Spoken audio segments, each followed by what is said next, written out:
Good afternoon, everyone. This is your flight attendant speaking, and welcome to the afternoon runs for Pixels for Peace Spring 2019. Right now is the SGDQ runner himself, SuperViperT302. He's going to be doing some Super Mario Galaxy 2 any percent, one of, if not the best Super Mario Galaxy 2 runners here, and most certainly this is going to be a heck of a run. As I said, he's going to be showing this off at this year's Summer Games Done Quick 2019. So without further ado, pilot, the plane is yours.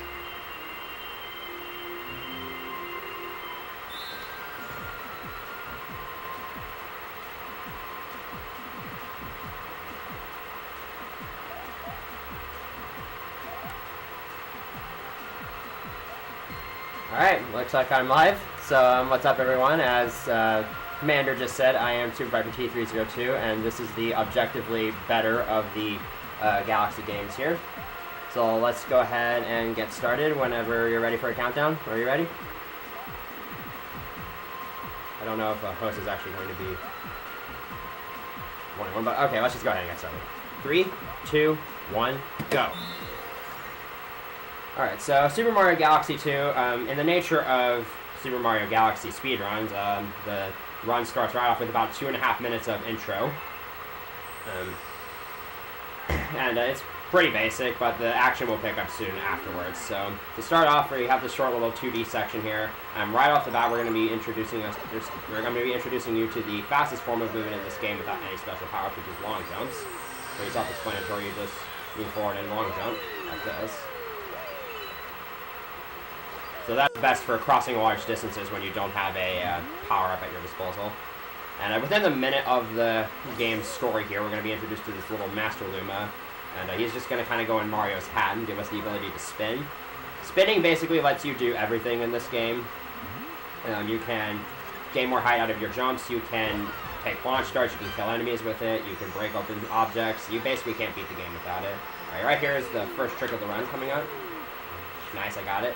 So what I just did there is a slope boost. So when you land on a slope with a high amount of speed and jump within the first few frames of landing, you actually gain a lot of jump with a decent amount of momentum. And you'll be seeing me do that a couple more times throughout this run. Unlike Galaxy 1, you can't actually climb up slopes in this game, unfortunately.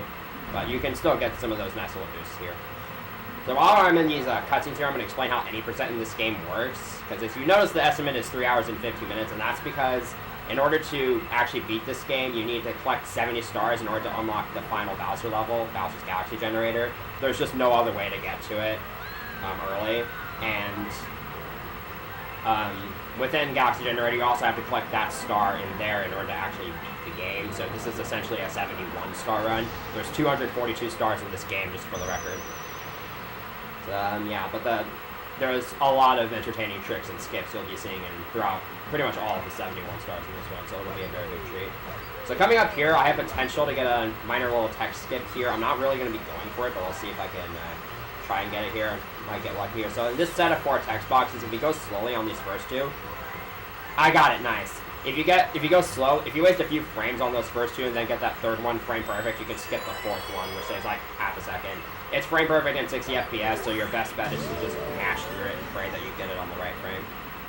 And with that, we're going to be heading off to the first star in the run, Sky Station 1, and this is where the action is really going to kick off right off the bat here. So to start, scrolling through text quickly in this game, which you'll have to do a lot, you just hold A like this, and now we've got the first skip of the run right here. Skip up to this tower here without going to the bottom side of the planet. And if I stand still after that text box, then this Luma cutscene actually ends half a second earlier for no good reason. So coming up is a pretty important tech in this game. You're going to see the camera kind of twitch there for a little bit, and what happened there was I did what's called a landing animation cancel, where I canceled the landing animation from that launch star by going into first person as soon as I land and then exiting it immediately. You'll be seeing me do that every time I land from the launch star. And right there I did a trick called Luma Bounce, where you do a homing ground pound off that Luma to skip its launch star. It saves like 1 second, and if you mess it up, you die. But it's pretty early on in the run, and it's not terribly difficult, so it's usually worth going for. And there's a somewhat decent setup for it. And as you just saw there, backwards momentum in this game is very much superior to forwards momentum, just like every other Mario game. So I'll be able to do cool stuff like this. Oh, if I can backflip, that would be nice. Yeah, I didn't get the backflip. Alright, still decent. So now we got the first fight of the game. This is Pee-wee Piranha, another Dino Piranha clone. So you're intended to spin a Pee-wee Piranha shell like 2 or 3 times in order to break it, but instead of doing that, I'm just gonna ground pound it once, and that shatters the whole thing. And I got the insta hit, nice. That's actually a lot harder to get on that first hit because he runs away really quickly. On this second hit, it's almost free. There we go. And that's the first star out of 71 down.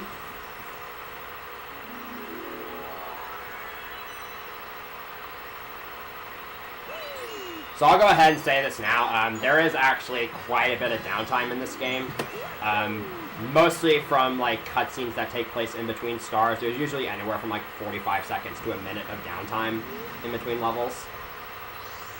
There's gonna be a lot more downtime in the early game than in the late game, just because obviously in the early game we need to be introduced to more elements of the game itself, such as right here. So here's kind of some story here. So this purple idiot you see on screen, his name is Lubba, and he's going to be kind of bothering us throughout the entire game. Don't worry, we'll give him a piece of our mind later on at the end of the run. And basically what happened is they ran into Bowser, and he kind of destroyed their spaceship and took all their stars and turned it into this crappy little thing. So what he's going to do now is use the power of this one star to transform this into Starship Mario, which is kind of the hub world of the game. So here we go. And throughout the game, we'll be like unlocking a bunch of content and NPCs and whatnot, but for the sake of speedrunning this game, we don't care about any of that. Instead, I want to get to that yellow button on the helm, which will take me to a Super Mario Bros. 3-esque world map, which is how we go from galaxy to galaxy and collect stars in this game. Right here, I'm going to hold down because it will make Mario face the camera, and that'll allow me to do a backflip after that save text box, which is typically what I'm going to try to do when I'm on that area of the starship. And if Mario's not facing the camera after the save text, then I'll just have him turn around and then backflip. There are some instances where Lava will bring you to other areas of the starship, and from there you just gotta make your way back as soon as possible.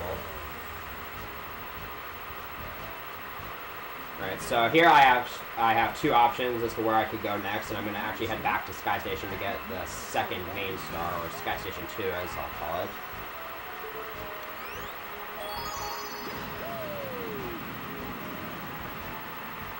And this star isn't nearly as flashy, but it's still pretty interesting nonetheless. So something you saw me do on that Star Select screen there is if there's a clear star in the menu and you point your Wii Remote off screen and mash A, you'll automatically select that clear star, which makes it so you don't have to aim at it. Right here I have a pretty tight cycle I need to make with this chain chomp up ahead. Oh, I barely missed it. I might still get the half cycle though. Oh, I didn't get it. So you can make that chomp cycle one whole cycle earlier, but I was a little bit hasty, and I think I actually hit it a little too early. Unfortunately, that stand still trick to make a launch star cutscene end earlier doesn't work anywhere else in the game. So we can just do whatever we want there. So here on this planet, I want to have pretty good movement and not make any big mistakes, because inside this planet there's some elevators that are on cycles, and I want to try to make the fastest cycle here. So let's see if I can make this. This is looking good. Alright, perfect. Alright, that amp.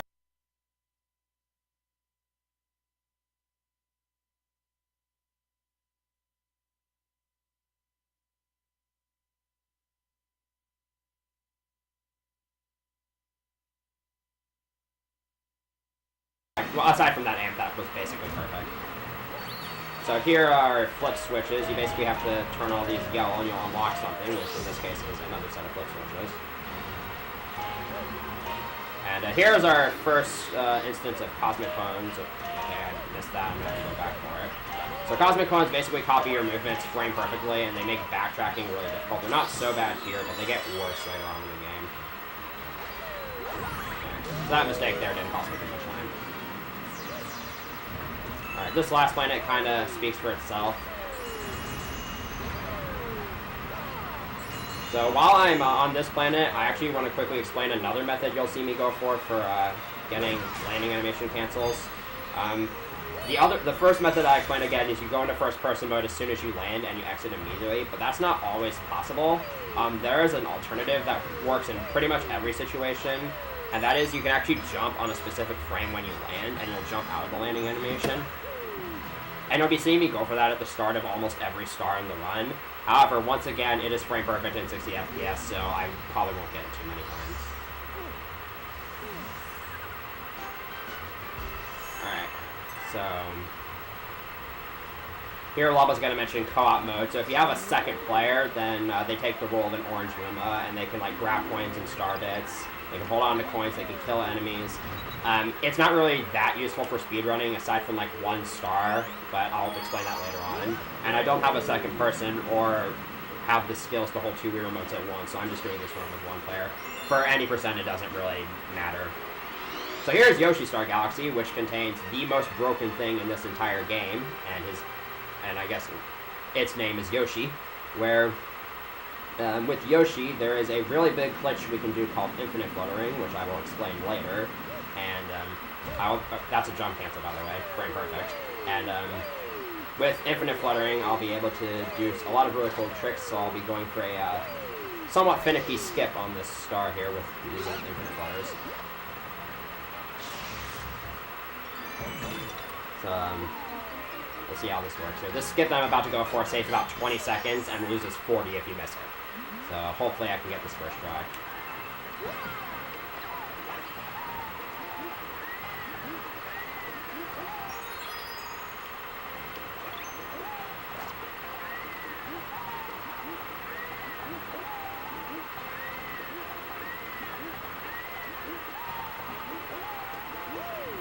Alright, I got it. Barely. Okay, first try is really good. It was a little bit scary because I was kind of far away from the planet. So how infinite fluttering works is normally when you're fluttering with Yoshi, there's a short little cooldown that takes place before you're able to flutter again. However, if you crouch in between flutters, then you cancel not only the flutter, but the cooldown. And so you'll be able to immediately flutter again. And as you can see, it's useful for gaining distance, and as you can see here, it's also useful for gaining height. When you're trying to gain distance, the best angle to hold to get speed is sideways, also slightly in the direction of Yoshi's back. Because again, backwards momentum is kind of superior. However, if you're in the air for longer than 10 seconds, then you actually lose almost all of that speed, and you can only flutter slowly to the front and side from there on out. So that's why at the end of that flutter, I actually dismounted off of Yoshi, because when you dismount off of Yoshi, you maintain all of your momentum. And that's just enough to be able to get inside the gravity field of that planet. Yeah, that skip is a pretty common reset point for a lot of, especially early runners. It's a really difficult strat to learn. There's a lot that goes into it. And I'll be doing infinite fluttering almost every single time I get Yoshi in this run, just because it can be used for some really big skips, and it can also just be used to traverse sections of the level way faster than you're normally able to.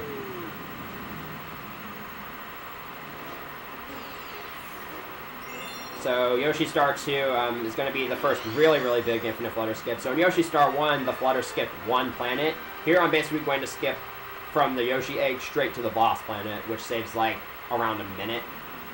This infinite flutter isn't nearly as difficult as the one on Yoshi Star 1, aside from a camera change midway through that can kind of trip you up.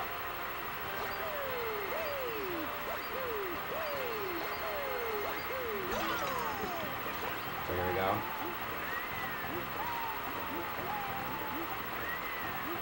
Looking good. Alright, perfect. So I just skipped the entire level, basically. Most infinite flutters, once you get the rhythm down for infinite fluttering, it really comes down to just a matter of just learning what angles you need to be holding. So here's Giga like Keeper, the first pointer-based element of the game, really. So your sensor bar has to be cooperating here. I'm actually going to play it a little bit safe here and grab a checkpoint here, since I have time. And here's a cool little glitch that is completely useless. If you uncrouch and spin on the same frame, you can get Yoshi in this sliding state like that. Completely useless, but it looks cool. Alright, so what I had to do there was hit both of those Spinies once, then throw the first Spiny at Giggle IQ 2, and get the second one in Yoshi's mouth before the first one made contact, which makes it so that I don't have to wait for Giggle IQ 2 to shoot Spinies out on this third hit, because I can just shoot it right away.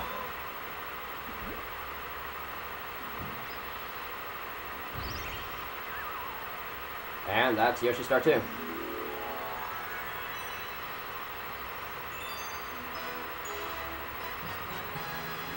So I would say the first 4 stars, even for how long this run is, the first 4 stars are definitely the hardest part of this run to get out of. So I'm very happy that that early game went as well as it did. So we're going to be moving forward in World 1 now. So the next stage is Spin Dig Galaxy, which introduces us to the first of Mario's actual power-ups in this game. This power-up is the first new power-up to this game. It is the Spin Drill, which, as the name implies, allows you to drill through planets by just spinning. And for this star here, you're intended to use the Spin Drill on almost every single planet. However, something you'll learn, you've probably already noticed about this game, and that you'll learn very quickly throughout the course of this run, is that Nintendo didn't really take into account that you can jump when designing several of the areas in this game. So there's a lot of skips, especially in this star, that are just, instead of you doing something else, just jump to the area you need to get to. So like right here, I'm gonna use a triple jump to get to this platform.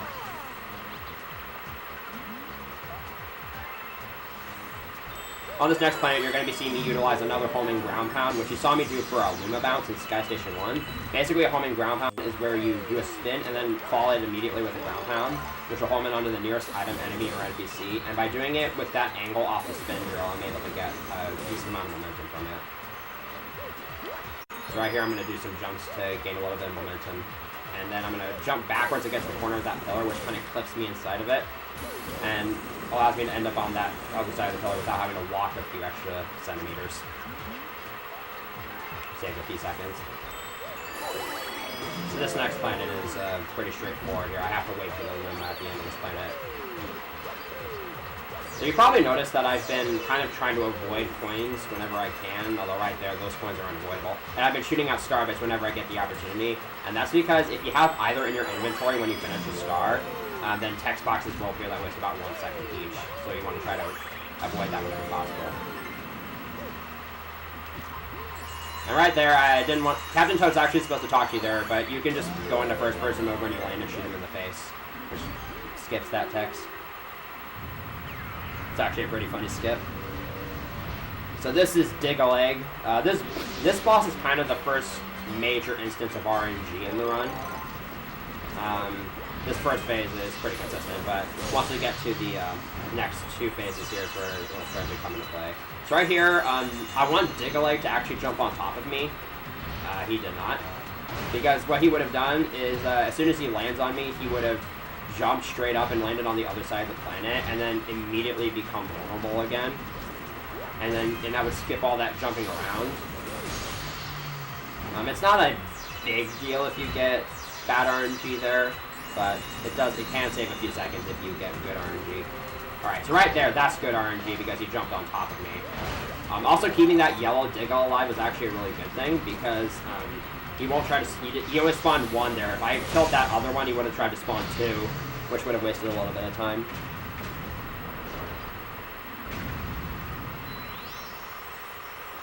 So that was a pretty decent Dig-a-Leg fight. And instead of walking over to the star, I'm just going to drill straight to it. Because why not? So that's the only star I'm going to be collecting from that galaxy. Because I don't actually need to collect anymore. So here I'm being brought down to the bottom of the starship. This is going to also happen a few times throughout this run. So lava can sometimes bring you down here if there's a new NPC unlocked. Pretty much all the time there's no point in actually interacting with them in speedrunning, so I'm just going to head straight from here to the button as fast as I can. Another thing you've probably noticed whenever I finish a star is that in the lower right hand corner during the text boxes, you'll see like a little time there. That's actually the in-game time that I got for that level. And so those are really good to use if you're obviously grinding for IL times, or if you're trying to grind for consistency. Those are really good visual indicators to use. That's also new to this game from Galaxy 1. That's actually the in-game time that I got. So here's Right Side Down Galaxy. So this galaxy is kind of the first level in the game to really test the knowledge of gravity. So as you can see here, there's different colored arrows. Obviously, arrows pointing down. Obviously, whatever direction the arrows are pointing are where gravity is pointing. There's actually quite a few sequence breaks in this star, Right Side Down 1, because of convenient decisions Nintendo made when designing this level. First of all, there's this cool little backflip here that can get you all the way down to this flower. So right here, you're supposed to hit this gravity switch here, but you can just long jump to this question block, which allows you to kind of jump all the way down here without having to do that. I'm gonna go for another slip boost here, and I got it. Nice. Here I'm supposed to hit another gravity switch, but once again, these elevators are conveniently placed right next to where I need to go, so I can just jump down to this one and then jump down to this lower section down here, and I can just skip all that. So here we're going to get Fire Mario, the classic Mario power-up. And I'm not going to be going for it here, but in the next set of boxes coming up, I'm going to be going for a box skip. Where I break that box and then long jump under it, which allows me to skip having to break those other two boxes. That doesn't save a whole lot of time, and it's actually kind of risky, because if you mess it up and get crushed by the boxes, getting crushed in this game is a one-hit kill regardless of how much health you have. So, thankfully that didn't happen there, and right here you can just skip all of that by just long jumping on the ceiling, and I'm going to bonk there. Okay, this is not very good. There we go. I was supposed to land directly on the star there, but sometimes if you mess it up, you can bonk there, and it's really hard to do that. So other than that ending right there, that was a pretty good level.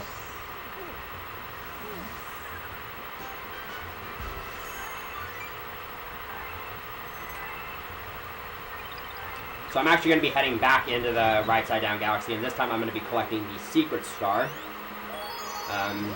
And since there's no clear star for me to select here, I actually do have to manually point at the screen and select the star. But I'll be able to skip the level intro cutscenes because I've already seen them. So I'm going to go for that cool backflip again. And instead of hitting the gravity switch to get into this pipe, I'm just going to jump straight into it from the flower. So now we've got a little bit of a box breaking minigame. This is kind of reminiscent of the bomb trash minigame from Galaxy 1, except this is way easier. Although doing it fast is quite difficult. It's really easy to miss a bunch of shots here, so let's see what time I can get here. And of course you have a time limit because logic.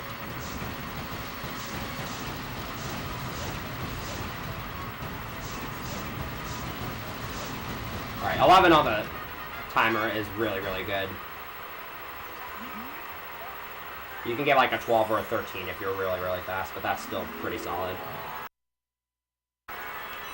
Yeah, that's a lot harder than I just made it look, because of the awkward angles you have to throw fireballs at. So I'm done with that galaxy. And up next, I'm going to be moving off to Fluffy Bluff. We're going to be getting another 2 stars from there. So as you can see, again, for the in-game time I got for that level was 58 seconds. And here's the Bank Toad. He's going to be important later on, so keep him in mind.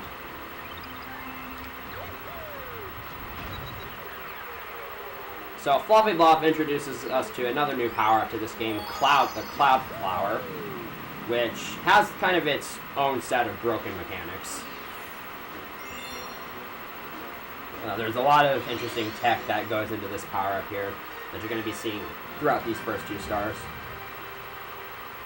This first star, I'm actually going to be collecting 100 coins to feed a Hungry Luma. This is the first of the Hungry Lumas you can get in this game, and it actually requires the most coins. But thankfully, there's 2 sections of this level that have a really big amount of coins. So here's Cloud Mario. You can see you can get free quads. Basically, with Cloud Mario, you can create platforms in midair, aka clouds, which allows you to cross gaps you're not normally able to cross. So here I have to not make sure I don't miss any of these like I don't want to let the timer run out before I collect all the coins I want, because then I basically have to ditch the star and get another star. But thankfully, I want to leave this room with exactly 60 because the remaining 40 coins are on the clock where the hungry one is.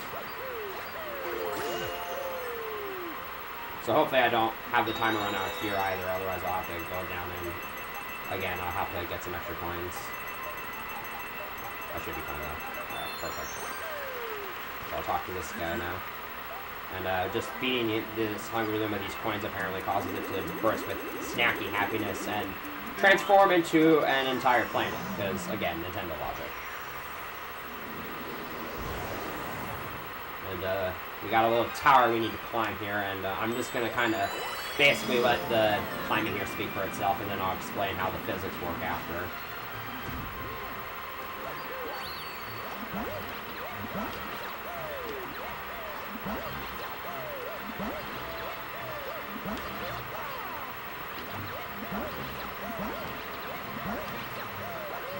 Perfect.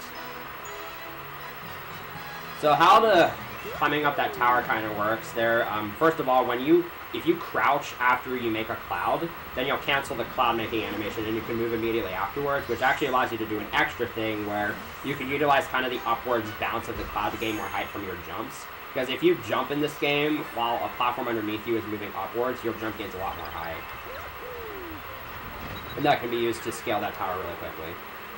Now I'm actually going to be re-entering. I'm going to be doing Fluffy Bluff 1. It actually is faster to do these stars in the opposite order that I'm doing them here, but it's a lot easier for me to do them in this order.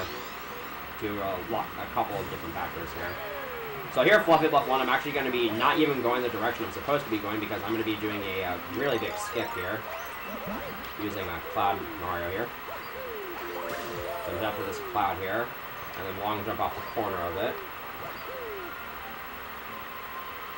And using a couple of well-placed clouds, I'll be able to travel all the way over to the final planet of the level, which saves around a minute. So what I'm doing here is another abuse of the cloud's kind of bounce here, known as cloud-boosted long jumps, where if you make a cloud while you're grounded and then long jump as the cloud is moving upwards, then you can utilize its bounce to gain a long jump that's a lot higher and gives you a lot more distance than a standard long jump. Another bit of tech that I actually used for that skip is, for some reason in this game, when you have Cloud Mario and you're long jumping from the center of a cloud and you're traveling over an abyss, your long jump gains a lot of speed in midair, which is actually useful for that shortcut there. So here's the first instance of lava bringing us down to the engine room, because there's a power-up in here we need to... We can't actually use the power-up, but we can just stare at it and float. I guess. There's not really a whole big purpose to this room, so I don't want to be in here, so again, I'm just gonna... Anytime I get brought down there, I'm just gonna exit as quickly as I can and get back to the button. And up next is the first boss level of the run, which is Bowser Jr.'s Fiery Flotilla. So each of the 6 worlds has a boss level, and they alternate between Bowser Jr. and Bowser levels. And they're usually really, really difficult. This one is no exception. Both the stage and the boss here are notorious for giving, especially top runners, quite a bit of trouble here. So in this stage here, I need to make a pretty tight cycle with this swamp here, which requires me to have pretty decent movement, so hopefully I don't mess anything up here. Alright, this is good so far. Alright, I made the cycle nice. It's really easy to die with the movement you do there. And the gravity planet of this the gravity field of this planet is huge for whatever reason, so you can just long jump straight to it and skip the entire level. So here's the boss coming up here is Gobblegut. In order to attack this boss, you have to hit his bellyache bulges, and you're supposed to hit them as he buries his face into the ground and they pass by.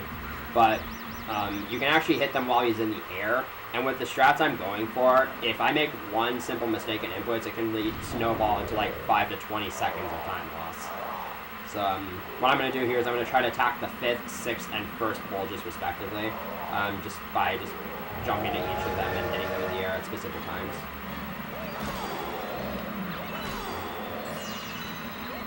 Alright, perfect first phase.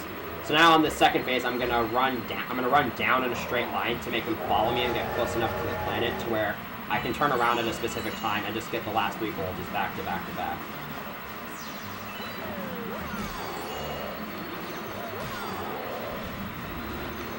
Alright, perfect gobble gut. That was very good. I actually turned around a little early on that second phase, but I was still able to get all 3 hits. But here's the best part about this boss, is that in this run, I actually have to fight him twice.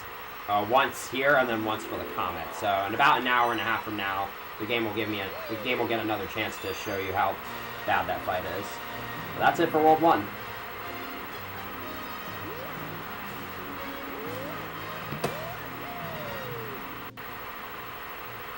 So, yeah, after every single world, you're going to have to sit through this little cutscene here. Most of the cutscenes in this run are unskippable. So, you're going to have to see this after every single world, because apparently Grand Stars give you the ability to create portals to the next world. Is this a good time for me to read a donation from the boss? Sure, go ahead. Okay, we have a $10 donation from Manix stating $10 towards Tifa as Cloud's date, as I don't think Cloud would appreciate his hiding, let alone be dead. Extra appreciation if the host can do his best audio impression. Cheers! Epic. Thanks for feeding me, Manix. So World 2 is probably the shortest of the 6 world segments, as I call them, in this run. We're only in here for about 21 minutes, give or take, and we only get 7 stars here. Yeah. Most of the stars here are relatively straightforward, but there's some neat tricks in a few of them.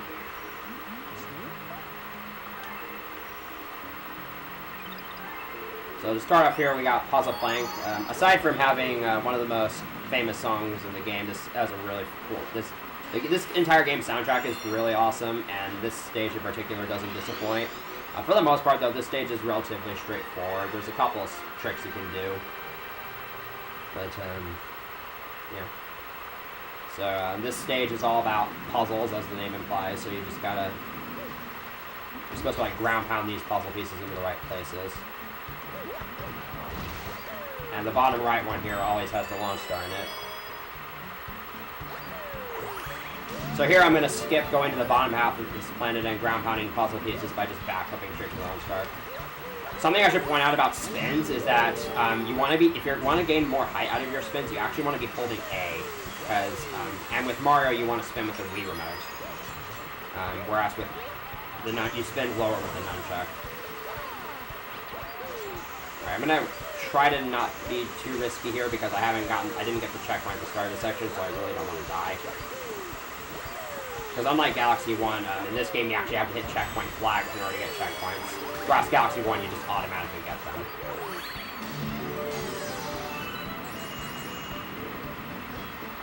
So this last planet is really weird for some reason. Because of the weird gravity of this planet, it's possible to get... it's actually possible to stomp those puzzle pieces in more than one time with just a single ground pound. I didn't get any there, but it happens rarely and no one really knows how it works, but it can save like a second or so if you happen to get it. And we finish off with a little mini boss fight here. This fight is relatively easy.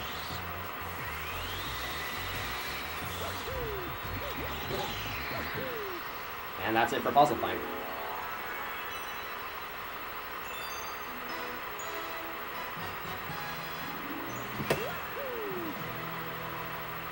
Alright, so coming up, before we actually move on to the next star, there's a bit of an unskippable world map sequence where Lobo's actually going to teach us about the Grand World Map. So the Grand World Map is actually somewhat useful in this game because you can actually use it, instead of traveling between individual galaxies, you can travel between individual worlds. So let's say I'm in World 5 and I want to get to World 1.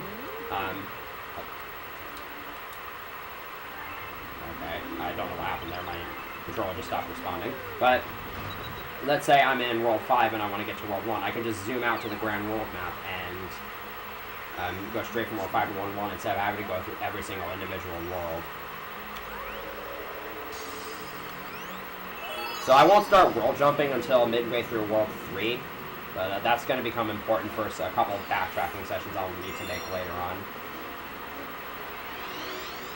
Now it's time for Hightail Falls, which is a very entertaining stage, not only to speedrun, but also to watch, especially at the very end. So in this galaxy, we're introduced to the Dash Pepper, which is the first of the Yoshi power-ups. And with this power-up, you can go really, really fast, because Yoshi's basically running around because he's super on fire, basically, and he runs around really fast, and fast enough that he can actually travel off walls. And this power-up actually persists between launch stars, unlike most power-ups in this game, so I'm going to try to stay in this state for as long as possible. So right here, I'm going to be running up the left side here. This is slightly riskier, but there's a Dash Pepper here that I'm going to want. Because, again, I want to keep this state for as long as possible. And right here, on this planet, I'm going to kind of delay grabbing a Dash Pepper just so I can have the effect last for even longer. So you can do these cool little jumps at the edges of these ramps there. As far as I'm concerned, that this is safe or lose time. And here's another infinite flutter skip here. This infinite flutter, you actually don't have to crouch in between each of the flutters. You can make it with just letting the cooldown timer run out in between each flutter, and you don't even have to dismount. So this common metal grab is a little tricky, but you can make it safe by just spinning. Oh. Okay. So you're probably wondering what just happened there. Basically, recall earlier when I said that when you dismount off of Yoshi, you maintain all the momentum you had going into the dismount. So that's basically the result of dismounting off of Dash Yoshi while traveling up a really steep slope. You can just propel yourself straight into the star.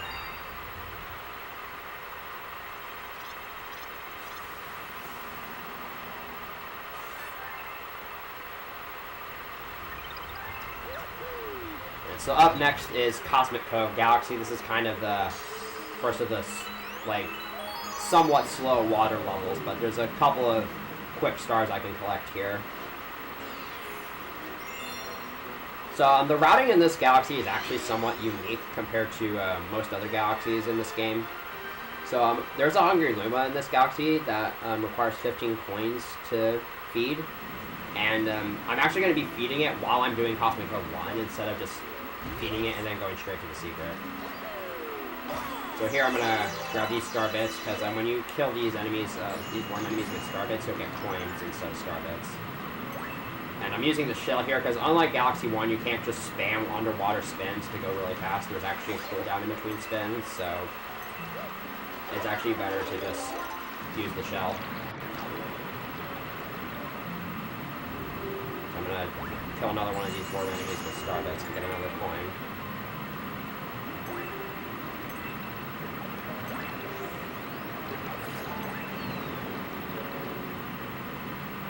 So we got this big coin here will unlock this line of coins here. And because this line of coins is next to the common metal, which is next to the switch that freezes the lake, which is next to where the Hungry Luma is, it's just basically due to the way everything's placed, it's just a lot more convenient to feed the Hungry Luma while you're doing this star. And then go ahead and do the waterfall star instead of taking the Hungry Luma's launch star. So again, I'm going to be feeding this Hungry Luma, but I'm not actually going to be taking its launch star, and I'm going to instead go to where those waterfalls are.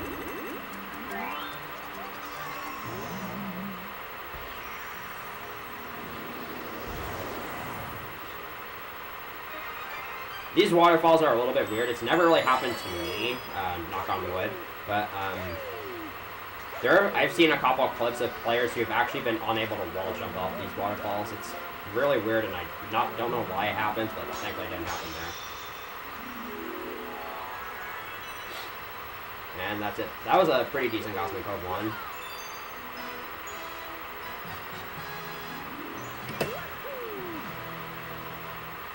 So now we're getting to probably one of the hardest parts of this entire run in terms of remembering stuff. And that's remembering to not auto-select Cosmic Cove 2 here, because if I do that, then I'll actually enter Cosmic Cove 2, and I don't have access to the area I need to have access to in that star. So I have to be pretty careful to make sure I manually select Cosmic Cove 1 so that I can do the secret star, because Cosmic Cove 2 is like 3.5 minutes, so it's definitely not worth doing this run.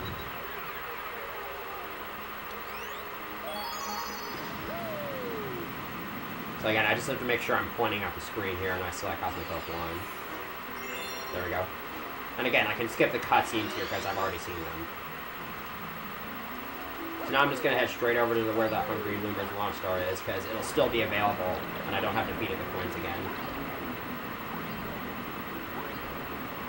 And while I'm on the way... Okay. That was actually not supposed to happen. I accidentally shook one extra time. So I guess I'll just kind of keep going here until I find another shell, if there is one.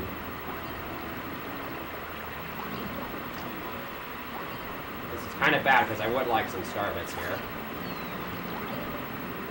Alright. So unfortunately I wasn't able to get any star bits here, so I won't be able to go for a fast route on this planet here.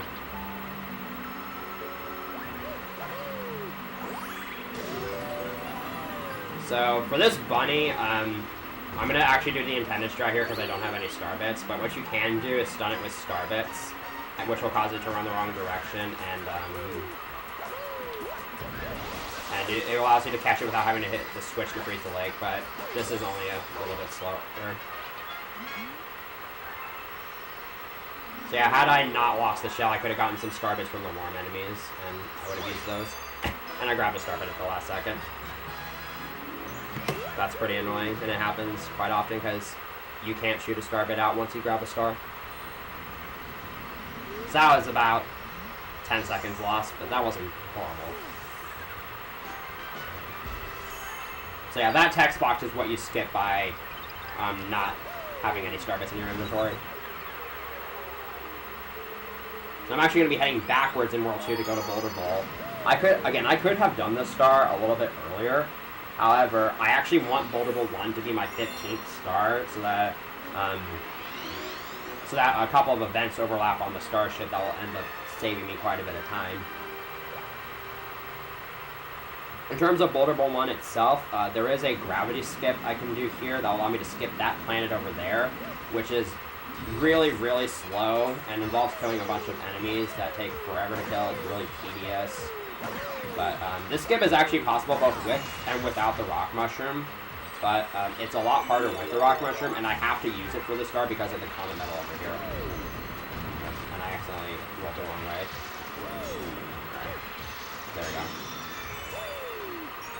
So I have to go out of my way to grab that, and now I have to head over here so I can do the skip. Try to get some momentum off that right here. So I'm going to take a little bit of time to set this up. Alright, got it first try, nice. So that skip probably saves anywhere from like, it saves around like 45 seconds, but it can also lose that much time if you die to it. And there's a really easy visual cue for when to spin. That skip is somewhat finicky, but once you know the timing and the positioning for everything, it's not hard. And now we have one of the more fickle bosses in this game, Rolodillo. So attacking this guy is pretty straightforward. You just gotta go into rock form and roll into his back like that. But for these next 3 hits, I want to stay out of his immediate line of sight, because otherwise he'll go into this rolling attack that takes a pretty decent amount of time. However, what makes this part awkward is that you're trying to chase him while he's trying to chase you, so it's not exactly easy to get a straight line going and get an easy setup to hit him. And also, I'm doing these jump spins to extend the distance of Mario's roll, which can just eat your jumps. And typically, if that happens, then you'll end up in his line of sight and you'll lose a good amount of time from him doing the rolling attack. But I got all 3 hits perfectly, which is very good.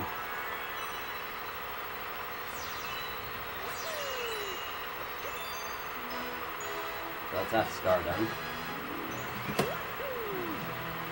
So here comes the overlapping of events that I was alluding to earlier. So because I got Boulder Bowl 1, I'm going to be taken down to the engine room to get Rock Mario. And again, I can't use the power-up here. But once I get 15 stars, I actually get a letter from the Mail Toad. So I'm going to warp straight from here to the Mail Toad to get that letter, which will save a few seconds of travel time. And this is, by the way, this letter is for a star I'm not even going to collect, so you can forget about it. And that also conveniently places me right next to the Bank Toad, which is where I'm going to get all my star bits from for the run. Okay, so technically these are star bits from another save file, which technically makes this an 90% NG plus run, but this is kind of the standard for Galaxy 2 runs. for any percent, I'm going to need about that many. I actually need a little bit more than that, but I have plenty of time to get the right amount of star bits that I need. And these are the star bits I'm going to be using to unlock Hungry Luma galaxies throughout the entire game. So you're probably wondering why I'm even bothering to go out of my way to unlock these Hungry Luma galaxies, because, I mean, the process to unlock them can take a while, but most of these galaxies actually have relatively fast stars in them, so they're worth going out of the way to get.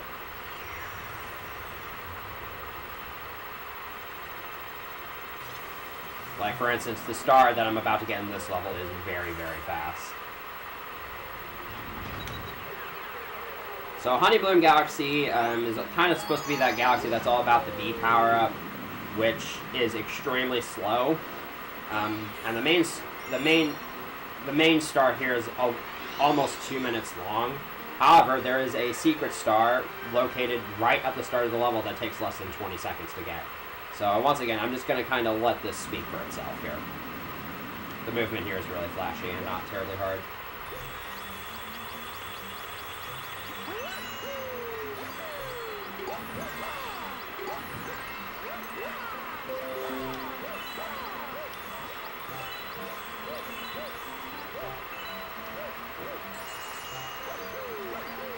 Messed up a little bit at the end there, but you got the picture. Yeah, as you can see there, that star, even with that mistake, is still going to be like under 20 seconds in length, which means it's definitely worth going out of the way to get. Yeah, 18 seconds, and that can be like as low as 16 seconds.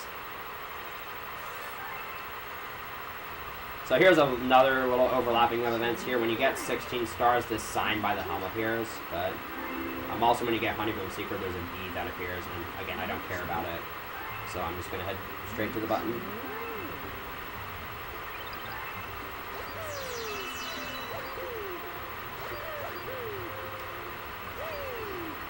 Alright, so the next stage is the boss level of World 2, which is Bowser's Lava Lair. And this stage is actually a pretty difficult stage to get everything down in, because there isn't really like one really big skip in this level. There's just a lot of mini strats that add up and save quite a bit of time over the course of the level. And so this stage is actually fairly entertaining to go through the entire thing, but there's a lot of tough strats I'm going to be going for here.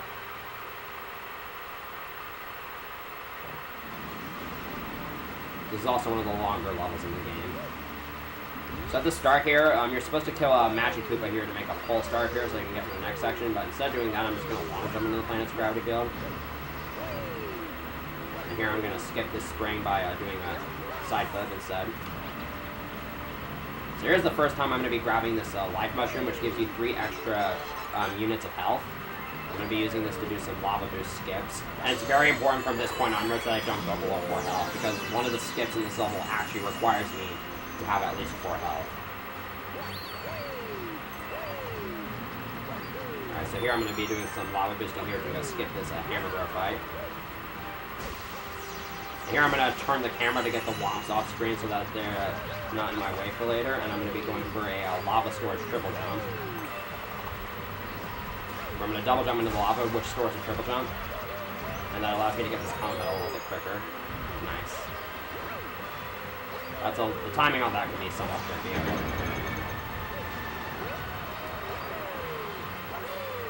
So here comes the skip that I need 4 HP for. There's a bunch of snake block auto scrollers that you're intended to go through in this section, but I'm just going to lava boost and skip all of them instead.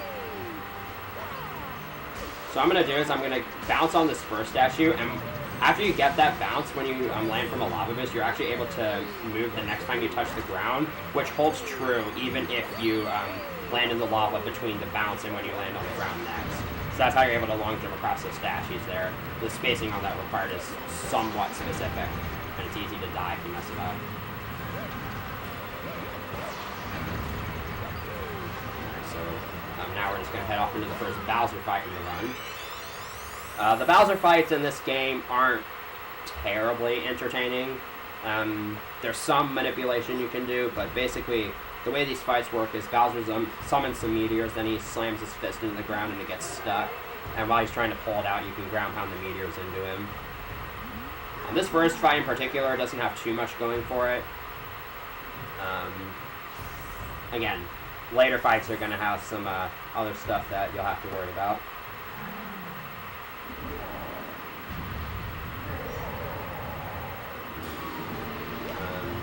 So what I'm going to be trying to do to optimize these hits is I'm going to have Bowser punch as close to the meteor as he can without breaking it. And then I'm going to ground pound the meteor in such a way that it travels the least amount of distance from the ground pound to his body there. So that was actually a really good first hit. And this looks to be roughly the same. Alright. That was actually really, really close to breaking the meteor. Again, Bowser can punch out the meteors, which can actually be a problem in the later fights. Missing a hit on these fights usually results in about 20 seconds lost. Because he has to spawn the meteors again. So here for this fire attack, I actually want to pay attention to where it ends, because that's where he's going to start aiming his next punch. And that'll lock, if I can be in the right spot, he'll punch right away. I just gotta hit him one more time. Another thing I should probably point out is, it happens rarely in this fight, but Bowser's shell can actually deflect the meteors, which can become pretty problematic. Alright, that was a really, really good fight.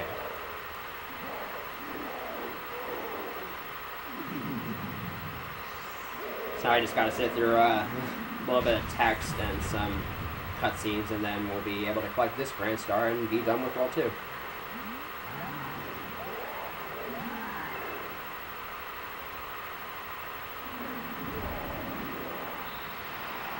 So now would be a good time for donations if there are any. We don't have any donations, but I do want to let you all know that it's sunny at San Francisco with 80 degrees out, and your impending doom is happening. How can you help? You can donate down below by clicking putting exclamation point donate in the chat, and donate towards Save the Children, which is the charity that Pixels for Peace Spring 2019 is helping out this time. There's a lot of awesome things you can get with the donation, between donating for the certain soundtrack you want for Sonic CD 2011, or donating for which category you want to see Lori do for Octopath Traveler Single Story Bid War. Links are all down below or in the chat. Now back to your actual pilot.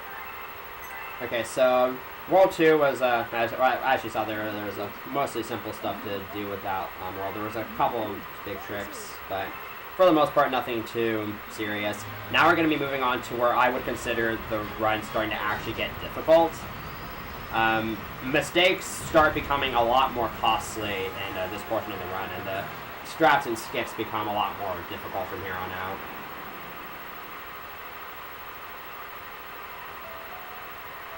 And this is also where we're going to start world jumping, but that won't come into way later. So here is Cloudy Court 1. So Cloudy Court, we're going to be seeing a bit more cloud boosting action. This level doesn't have a whole lot going for it. There are some crushers at the very end of the level that have a comet medal in the middle of them. So there's an early cycle I'm going to try to make where you make it through the crushers, grab the comet medal, and make it out before they close. That's again at the very end of the level, and you'll see that later. But for right now, I'm going to be showing off the first 4 cloud strat, as I like to call them.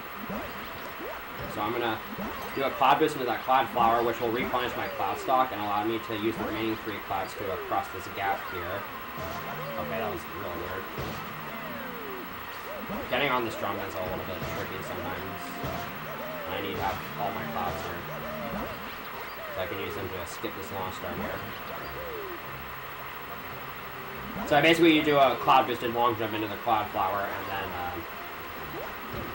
and then you that replenishes your cloud stock, and you can use the remaining 3 clouds to cross a gap, which essentially means you use 4 clouds for that one jump.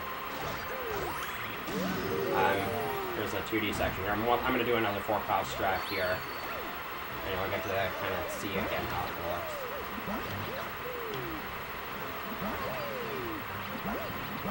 Uh-oh. Okay, I can make it. So So the crushers are going to be coming up here. I have a pretty decent setup to get through them, but we'll see what happens.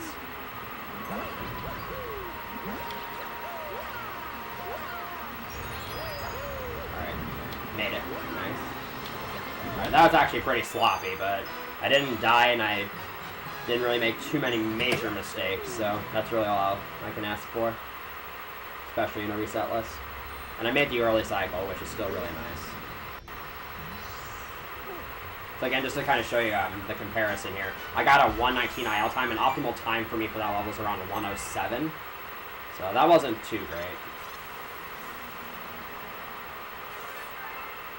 Alright, so next up, I'm going to be going to Freezy Flake. I'm going to be doing the Secret Star here.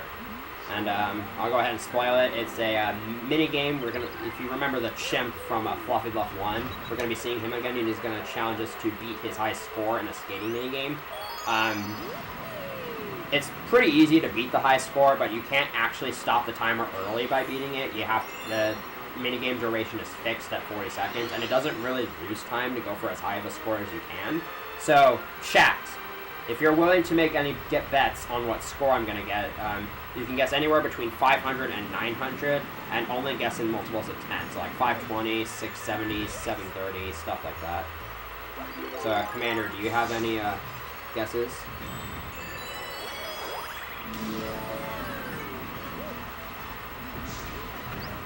That bunny deserved it. So, the pipe to the minigame is just hidden in that tree there, so you need Fire Mario to blow it up.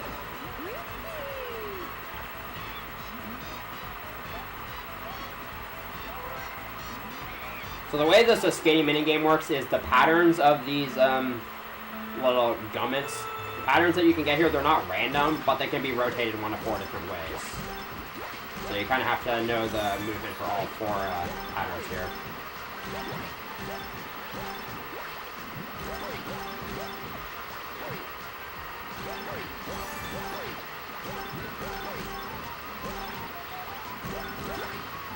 So as you can see, the green gummits give you 10 points, the golden ones give you 50, and the spiking ones are bad, don't hit them. So you can see, I beat the high score already, but I still got plenty of time. 800 is pretty good. So whoever was closest wins, basically. And if you're upset with how the results were, don't worry, you'll get another chance later on in the run.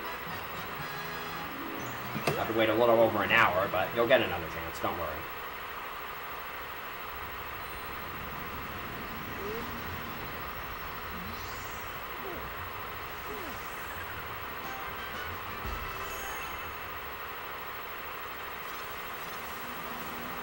So you know the closest was Mannix, who guessed 770.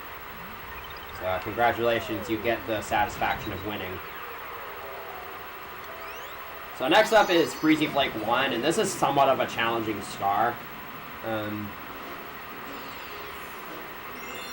So this star has another early cycle that I want to make here that's actually really, really tight and doesn't give me a whole lot of leeway. So basically, once I reach this next planet, there's a comet medal in the next section of the level after this section, and I'm going to try to make it all the way there with this Fire Flower. I have about a second or two of leeway, but thankfully the movement isn't that bad, so I should be able to make this pretty comfortably. Yeah, I'm on really good pace right now. As long as I don't mess anything up from here on out, I should have this. Made it. Yeah, just to give you an idea on how much time that loses to miss it, I would have to grab this Fire Flower, blow up the wall to get the comet medal, then wait for that Fire Flower to run out so I could get another one and make it all the way here. So it was about like 25 seconds to miss that. There we go.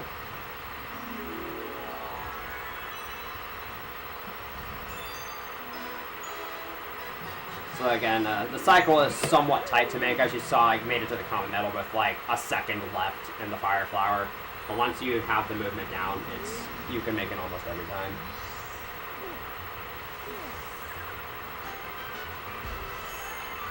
So now that I've gotten 3 stars from World 3, say hi to Luigi. So from here on out, Luigi's going to start appearing at the start of various stars, and you can talk to him and switch to playing as him for just that 1 star. And Luigi does run faster and jump higher than Mario. However, you have to talk to him to switch to him, and he also talks to you after the star. And again, you can only use him for that 1 level, so it wastes too much time to switch to him for the amount of time that would save. But however, for the perfect run, which that donation incentive was met, I will be using Luigi for that. So the start of Honey Halls 1 here, I'm going to hit left on the D-pad twice to get some moving platforms out of view, because since moving objects in this game don't move if they're not on camera, I'm actually able to manipulate the platforms in the next section so that they're on more favorable cycles for me.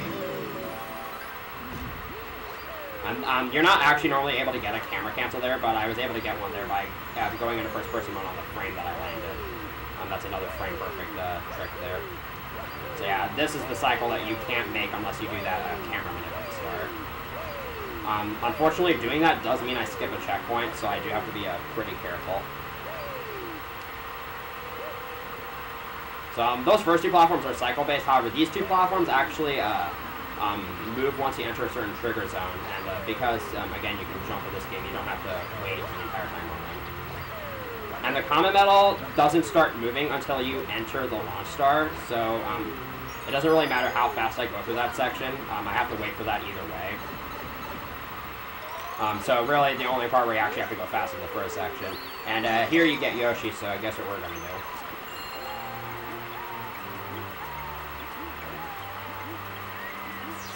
I'm a little far back here, so I'm going to move a little bit forward here. That's fine, though. So something really important just happened, and that's that I just got my 4th star from World 3. So from this moment onwards, comets are actually going to start appearing. And basically, the way comets work in this game is much simpler than in the predecessor.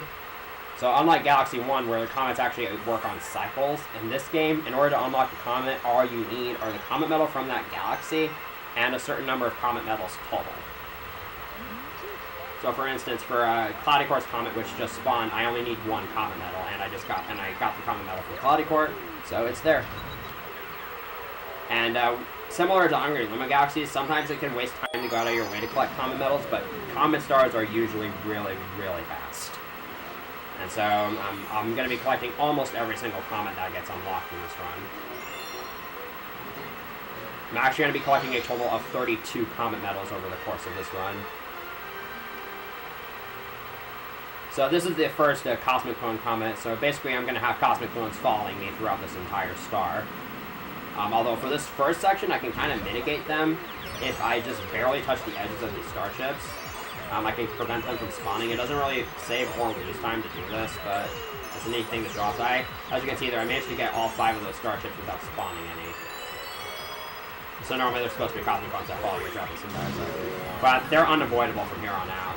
And it's especially bad in this section because since this is in 2D, falling down here is actually really punishing. Because the Cosmic Clones make it nearly impossible to get back up.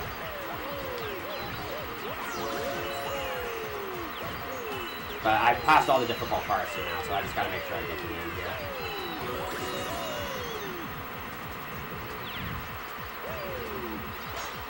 There we go. Sorry, that was a little bit of a mistake at the start of the 2D section there, but I recovered from it real quickly, which is nice. Yeah, the thing with long jumping in this game is that you do need a decent amount of acceleration. With Mario, it actually doesn't take a whole lot of acceleration in order to be able to long jump. With Luigi, you actually do need quite a bit more. But it's still easy to try to long jump too early and you just backflip instead.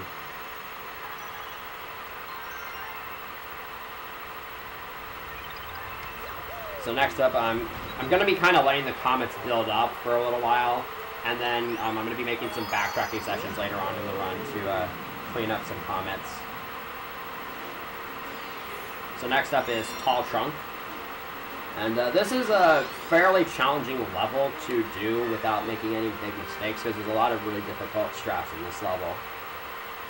For this first planet, I'm going to be climbing this tree without Yoshi because you're supposed to use Yoshi in the blimp fruit, but that's really slow, and so is infinite floating upwards. And Mario is actually a really skilled acrobat, so you can actually just use his various wall jumps and high jumps and whatnot to scale the tree without using Yoshi at all. Like this. Alright, if I can get this in, I'll be done. There we go. So yeah, I don't need Yoshi for that section, but I'll be using him extensively in this planet here. And this common metal grab is really awkward because this is a straight backwards infinite flutter here. Oh, I missed it. So I have to grab the blimp through here. So yeah, that's kind of the risk of going for that because if you miss that, there's no good way to recover it. Oh goodness. Yeah, this is very, very difficult to recover from. Alright, so now I have no idea what the cycles here are going to be like. Alright, that worked out. So yeah, what was supposed to happen there is I just infinite fluttered backwards through that comet metal. Alright, I messed up that ending portion, so I'm going to have to spin here to save myself. I ditched Yoshi there because, first of all, it makes getting that launch star a bit faster, and also it'll allow me to do a ground pound of the star of this planet. So that way I can just fall all the way down a lot quicker, and I can get to Yoshi because he's available right from the start. And here I have no other choice. I just have to use the blimp through here because it's actually a lot faster than infinite fluttering upwards. Oh, I had to do it there.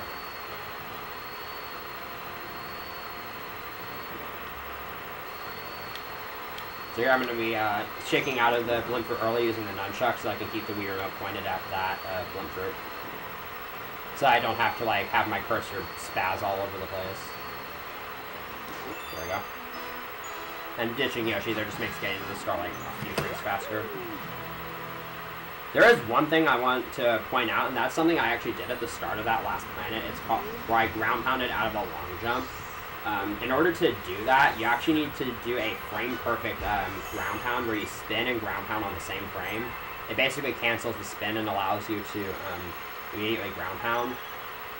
And you'll be seeing me go for a few of those. But not only is it frame-perfect in 60 FPS, it also relies on motion control inputs, which aren't exactly the easiest to manipulate.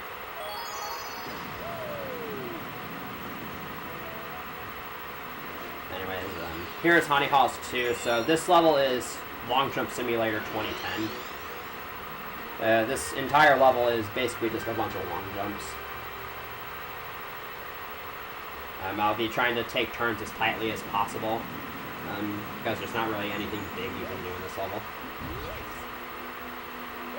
Optimizing long jumps in this game is actually a bit more complicated than one might think. And I'm dead. Dying on this star is actually pretty rare, but those octaves are super annoying, so I'm not terribly surprised. I'm gonna kind of go a little bit more inside there.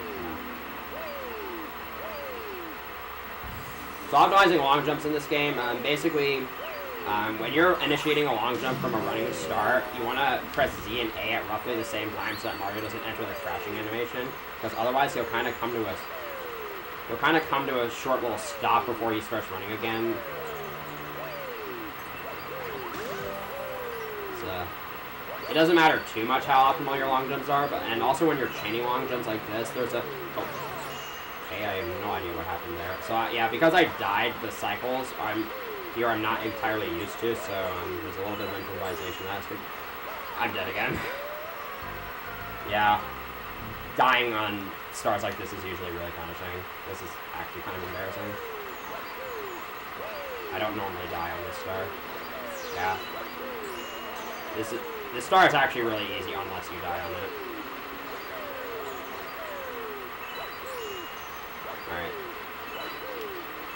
Play it off a little bit safe there. There we go. Yeah, that was unfortunate. Yeah, when you're chaining a long jump like this, there's a small frame window where you can press A to long jump and not lose any speed.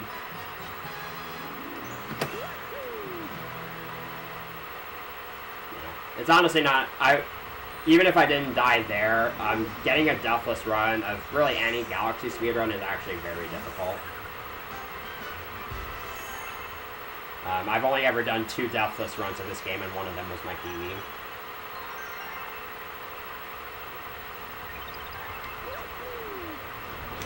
so next up is the next Hungry Luma Galaxy to run, which is Beat Block.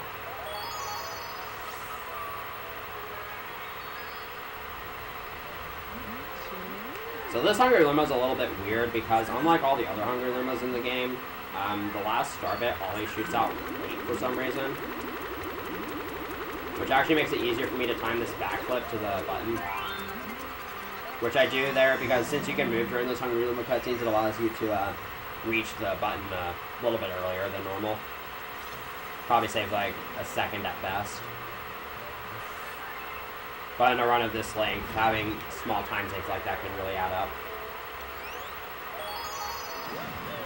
So B-Block has an interesting gimmick where every 8 beats of the song, it will switch between the yellow blocks being active and the green blocks being active, which actually makes this first star very cycle-based, and it's somewhat difficult to make the fastest cycle in this level, but I will go for it. And this is another level that's kind of just a bunch of long jumps. So here I'm going to kind of intentionally play it slow here because I don't want to get caught on these green blocks up ahead. And I didn't get caught on them. So now I can play fast. As long as I don't make any big mistakes, I should be able to make the cycle.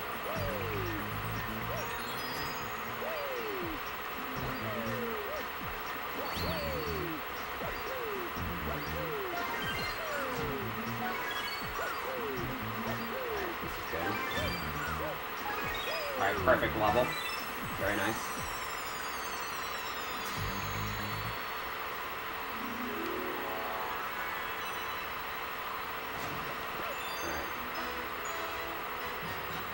So now I'm actually going to be heading back to Worlds 1 and 2, and I'm going to be doing a little bit of cleanup. Because since now I've unlocked a few comets, and I need a few more stars before I can actually finish World 3, this is a really good time to get those. And I'm going to be using the Grand World map to go from World 3 to World 1. I'm also going to be getting a Hungry Luma Galaxy I didn't get earlier. So here I'm going to zoom out and then travel from World 3 to World 1, and we're going to start with Sky Station's Comet, which is a kind of a time attack version of the first star, except it's a lot shorter because there's not as many planets you have to go through. Also, really quickly want to point out that Nintendo doesn't know how to spell speedrun. So, this star actually gives you a 20-second time limit, which you're probably thinking, that is not long enough to finish this level. But all those clocks spread around the level, you actually need to collect those in order to add 10 seconds to your time. So the way this level works is you just kind of have to go through it, spending as little time as possible so that you have to go out of your way to collect as minimal clocks as you can. So as you can see, like, this is already the last planet of Sky Station 1, so I'm already pretty much at the end here. That should hopefully have to be the only clock I absolutely need, but I'll probably collect another one just to be safe. Here we have to fight Kiwi Piranha again. It's basically the same as the first fight. I'm going to ground pound his shell instead of spinning at it twice. Oh, I didn't get the hit. So that's why I grabbed those star bits earlier so that I could shoot him at him. Again, the second hit is much easier because he takes longer to run away. There's actually an unfortunate thing that can happen on this fight, where if you shoot Kiwi with the star bit right as it's about to transition into a cutscene, you can actually soft lock the stage. If that happens on this star, it's not that punishing. Well, it's still a pretty big time loss, but if it were to happen on the first star, I would have actually had to reset the run. Thankfully, it didn't happen either time. As long as you're just careful about when you shoot star bits, it should never happen.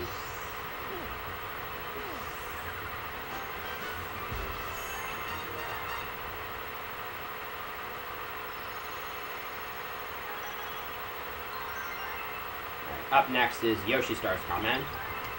So, Yoshi Star's Comet is going to be the first of 4 Womp Stars in this run. Weirdly, Yoshi is not in this level, but we do get the Rainbow Star, which makes Mario invincible, and he also can run really, really fast if you let him keep running at full speed, and don't bump into any walls. So I'm going to be trying to maintain the fast running speed as long as I can. It's actually really, really hard to do in this level, especially because you have to go out of your way to hit so many spinies, and there's a lot of places where you can easily bump into a wall and lose all your momentum.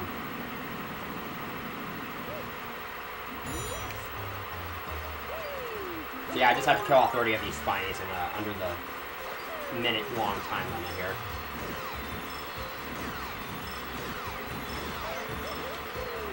Alright, I held back for a little too long there, which caused me to lose all of my speed.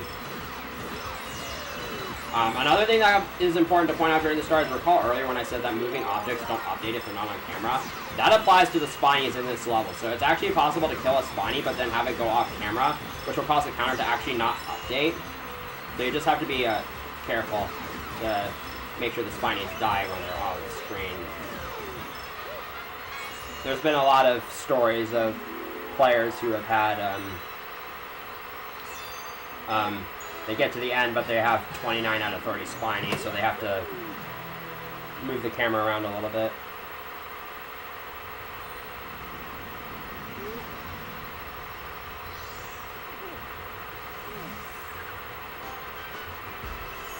But thankfully that went somewhat smoothly, other than that one little instance of lost speed.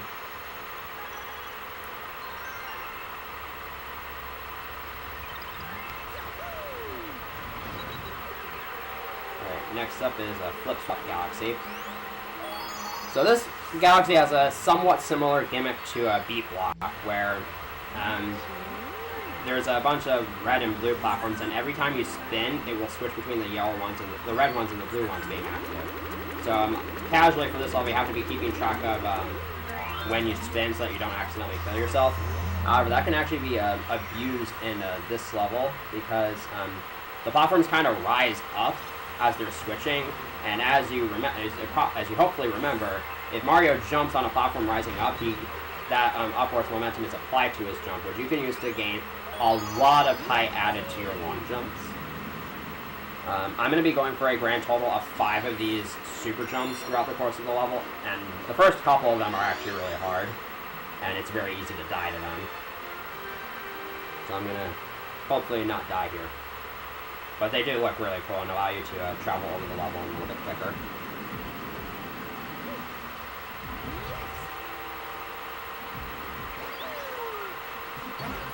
Mess that up. There we go. I think it's here. I can just kind of jump over the entire level there. I'm going to go for another one right here. Oh, I missed it. That's unfortunate. I'll probably go for it again, just for the sake of going for it again. I really want to show it off. There we go. Got that one first try.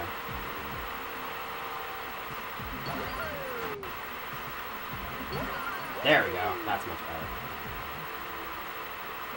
So another bit of tech you just saw me do there is you can actually cancel a spin with a long jump or a single jump, which I'll do again right there. These next two are not particularly difficult. And here I'm going to use that same spin cancel technique to it. Okay, I messed it up there, so I'll just I was trying to long jump off that platform to get kind of a mini super jump, but my timing was just a little bit off. So that death was somewhat unfortunate. But at least I still got to show all of them off.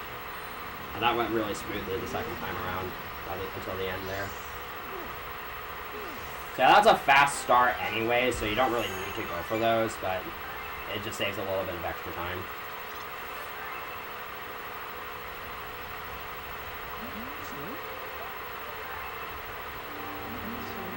Again, there's an NPC here that I don't care about. So I'm actually going to take a short little deep. Before I actually head off to World 3, I need one more star, and I'm actually going to be heading to World 2 to get it. And this is going to be Puzzle Plank's Comet. So I'm getting this comet now because this is the first purple coin comet in the run, and this will actually unlock every purple coin comet in the game. Although weirdly, in order to get this star, I actually have to do Cloudy Quartz Comet because that unlocks every Cosmic Bone comet in the game. This star is actually very, very difficult because it is possible to grab every single one of these sets of 4 purple coins without stopping, but it's extremely hard to do that without messing up.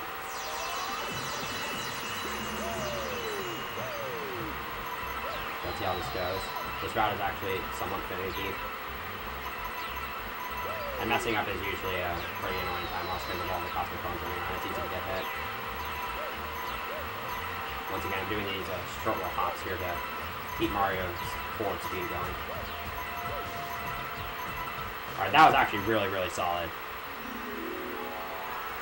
It's very hard to get a run on this star that goes that well.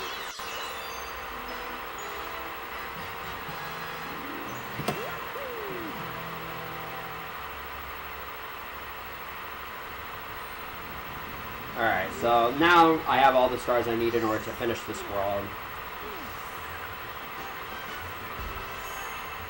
I accidentally grabbed another star bit. So next up comes probably the biggest mid-game run killer of the run here, and that would be Bowser Jr.'s Fearsome Fleet.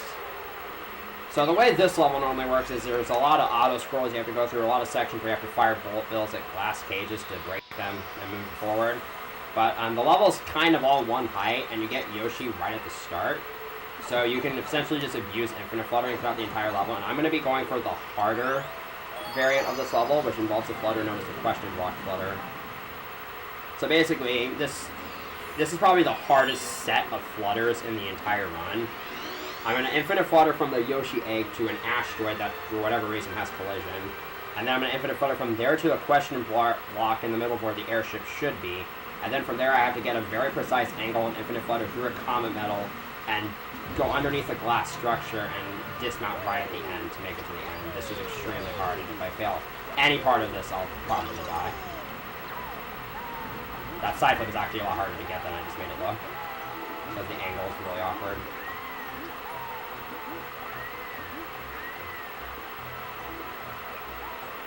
So here I'm going to do the second flutter. This angle required for this one is a little bit finicky.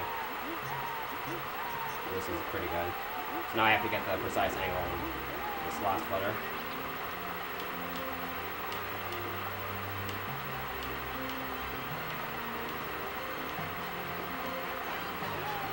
This should work.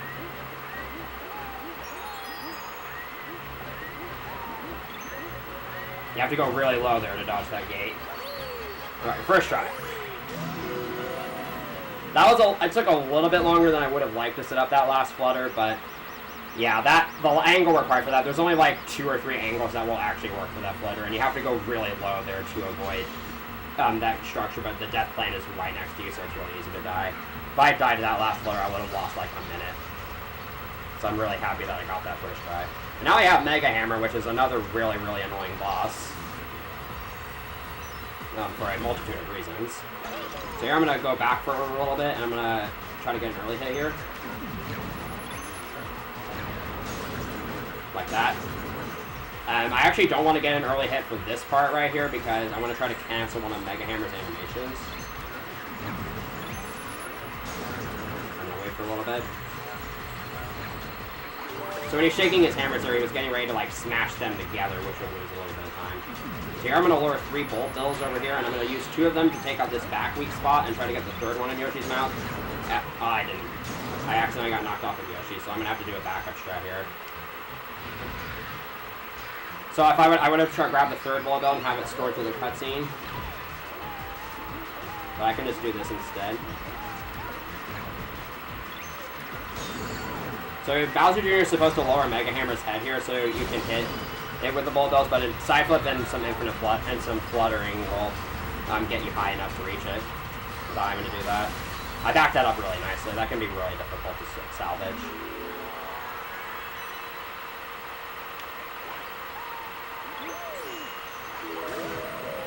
And that's it for World 3.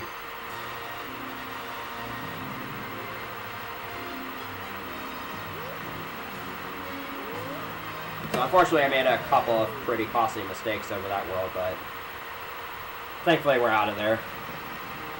So again, if there's anything you want to plug, or if there's any donations ever arrived recently, now would be a good time for them.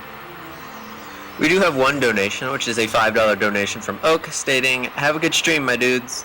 Thank you for your $5 donation for Pixels for Peace Spring 2019, raising money for Save the Children." I also am going to plug real fast. Coming up next after the SGDQ runner Viper doing Super Mario Galaxy 2. We have Kirby's Dreamland Race, any percent race, between Moleman and Moon Money. And that will be fun, followed by our good pal Cosmic Gamers doing some Mega Man 2. Stick around, there's a lot of awesome things coming for Pixels for Peace Spring 2019. You can tell what I was hosting last year. Okay, so World 4 is another really difficult portion of the run here. Almost every single star here, and the cost for failure is extremely high. To start, we're going to be heading to a Sweet Mystery, where if you remember how the last level was kind of just a bunch of infinite fluttering, this level is more or less the same. You get Yoshi right at the start, and the levels is kind of all one height, so you can essentially just infinite flutter from beginning to end. The IL of this by Pato does this entire level in one flutter, which you might wonder how that's possible, because again, if you're in the air for longer than 10 seconds, you lose all your speed. However, what the IL does is they actually bounce off of objects, which will reset the timer for Yoshi's fluttering speed. And I'm not going to be going for any of that kind of stuff, because it's way too risky to go for it in RTA.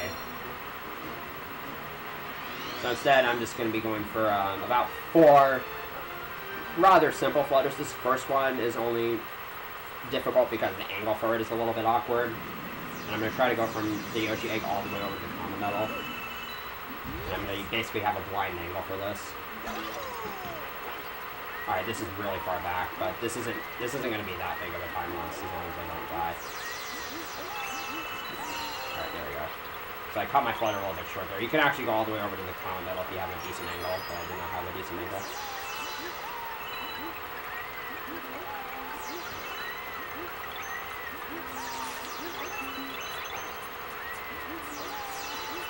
I'm gonna try to nab this checkpoint with Yoshi's tongue here. Alright, I didn't get it, but that's fine. I just have to make sure I don't fall here. So if you fall here, it's actually really costly, because there's actually an invisible floor underneath you. And so you hit that instead of dying, and it takes about 20 seconds to find a ledge you can fall off of. So you just gotta be careful there.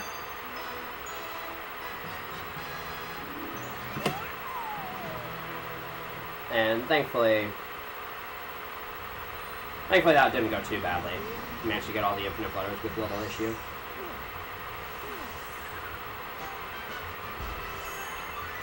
As you can see, just infinite fluttering, it just breaks almost every single level you get Yoshi in.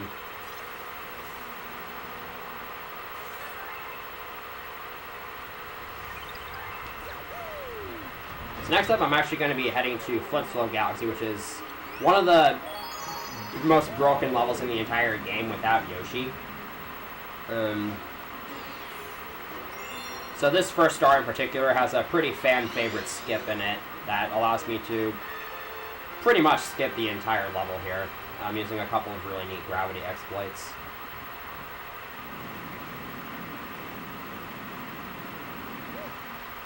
So to start here, I'm going to wait for this guy to kind of move out of my way so I can ground pound through here. And then I'm going to backflip and wall kick onto this wall here.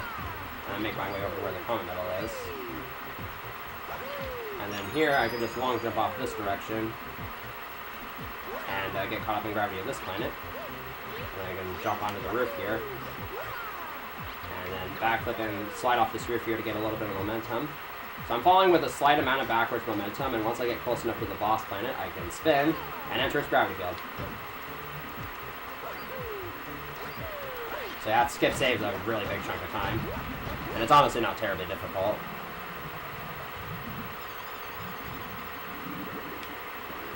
So this is Glamdozer. So this fight is actually relatively simple, because Glamdozer's entire body is vulnerable, not just the target on its back. So I can just camp underneath its chin and wait for it to start advancing, and then I can just ground pound right away. And this fight is really fast.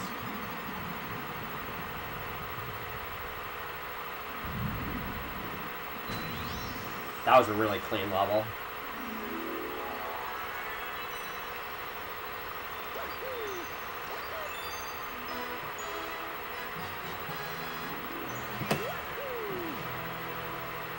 So sadly, the other two Flipsville stars aren't nearly as flashy as that one. I am going to be kind of going back and forth between Sweet Mystery and Flipsville for a little bit before I get both the galaxies cleared out.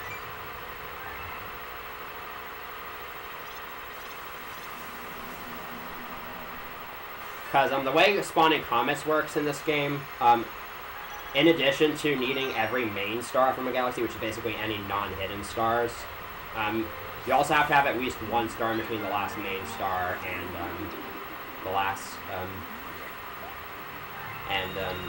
when the comet spawns. So I have buffer star. Basically, Flipsville 1 and 2 are acting as the buffer stars for Sweet Mystery's comet, and Sweet Mystery's comet is actually going to be the buffer star for Flipsville's comet. I know that's kind of difficult to understand, but just bear with me here. So Flipsville 2 is kind of all about using the spin drill, but I'm actually going to be skipping it entirely on these first two planets here, because that's a lot faster. So here I'm just going to kind of long jump around this wall over here, and I'm going to use this enemy here to help me out, like that. And then here I can just wall jump up to where the pipe is.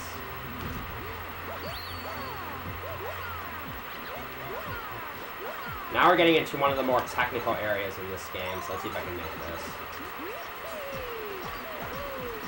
Ah, I didn't get that. Alright, so you can actually make that one cycle earlier, but I was a little bit slow in getting to the spin drill. It's actually really, really tight.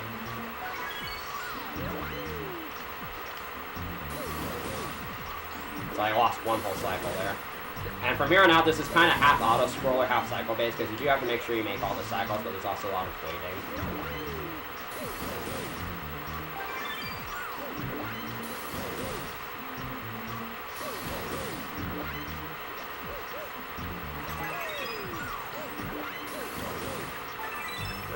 Thankfully, from there on out, though, it's not terribly difficult.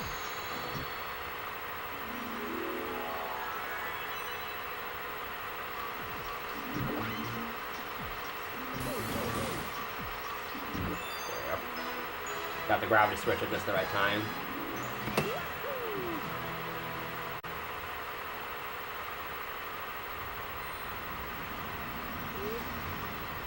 So next up, I'm going to be doing a Sweet Mystery's Comet, and this star is actually deceptively difficult because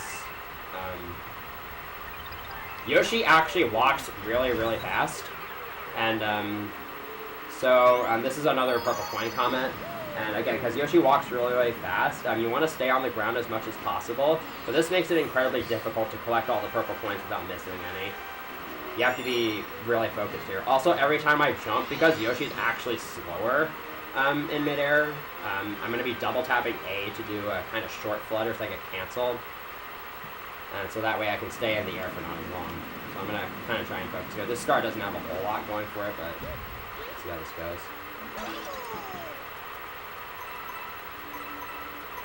Optimizing this star is very, very difficult.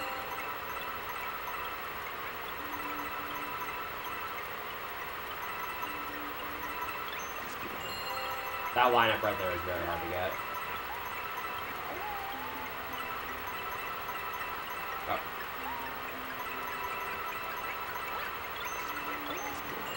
So you're on a bit of a tight timer there with that gold berry, but usually if you can go fast enough, it's not terribly hard to make it during time.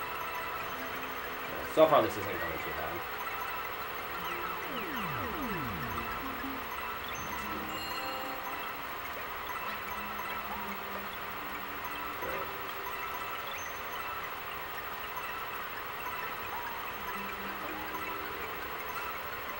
Yeah, as you can see, this star is pretty straightforward. You don't even have to infinite flutter at all.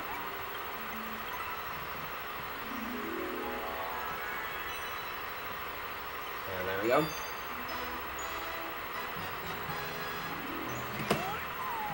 And we just finished a pretty difficult star, so now I get to move on to an even more difficult star, Flipsville's Comet, which is another purple coin comet. This time, it's going to be in that room where the spin drill was, so it's going to be very cycle-based. It's very difficult, especially with the route I'm going to be using here, which was found almost a year ago by How To Cantaloupe. It's a very tricky route. It's extremely tight, And you also have to rely on the spin drill's hitbox, because when you drill and you're near a huge group of coins, your hitbox will actually extend out to collect pretty much all of them. And you'll be seeing me abuse that quite a bit throughout the star. This is another star that I'm going to kind of want to focus on here. The first half of the star is extremely difficult to get through, but once you get past, like, once you get out of, like, the upper leftmost room, then it doesn't become nearly as difficult. So, let's see if I can pull this off here. Making any huge mistakes you can cost up to around 20 seconds. Alright, so far so good.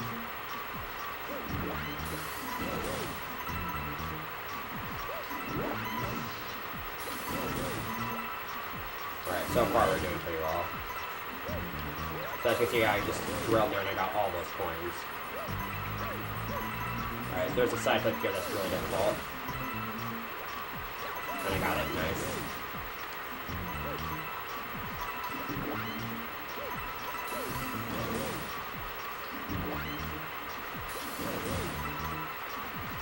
Alright, so far this is going really well.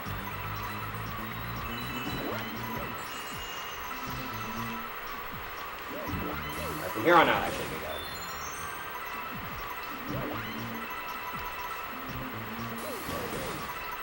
Alright, let's see if I can go right into the star here. It's pretty rare that it happens, but it can happen. I didn't.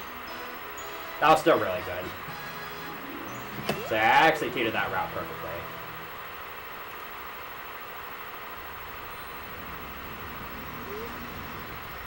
So I'm completely done with Sweet Mystery and Festival now.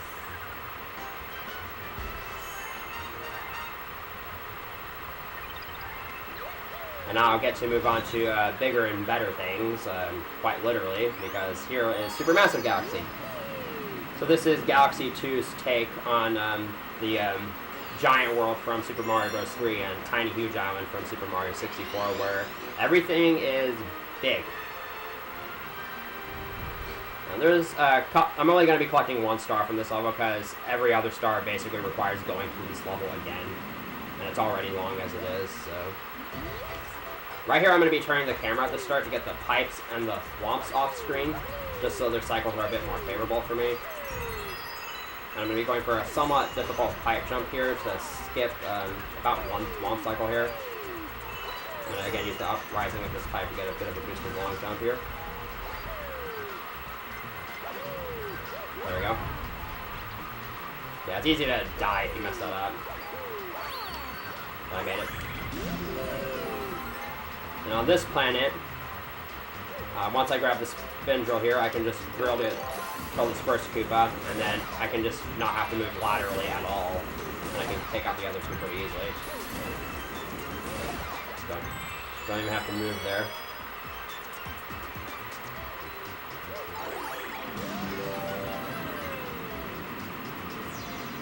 So on this planet, I'm once again going to be turning the camera to the side here for a little bit, just to manipulate the cycle so some platforms up ahead. If I turn it a little bit later than I would have liked there, but hopefully I can still get a platform to spawn right underneath me. Got it. Yeah, that strat looks really awesome if you can get it. And this last planet doesn't have a whole lot going for it. These wigglers can sometimes get in your way, but they're usually pretty easy to dodge. They get in your way. Yeah, that was a really good level.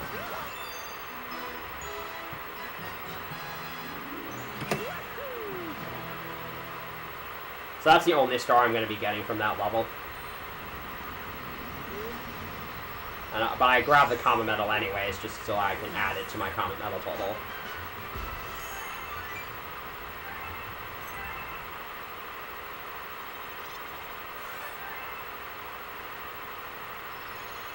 So I'm actually going to be moving forward in World 4 now, and I'm going to be heading to Chompworks and Starshine Beach galaxies.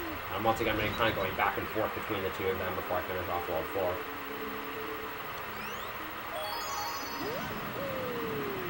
So Chompworks 1, at first glance, it might seem like it's just a level with a bunch of auto-scroller parts in it. And in a way, it kind of is, but there's actually quite a bit that goes into this first star if you want to really optimize it. There's a lot of tricks in this level. So this first planet, for instance, has a lot to take in here. So to start here, you're not supposed to be able to climb up this slope, but you can actually run up the very edge of it and not get affected by the slope. Like this. And I have to be pretty fast here. I'm going to head over here and grab this comet medal. And then I'm going to try to make it back without having the chomp break. To stun this guy with star bits so that its coin doesn't get in my way when I blast off into the launch star.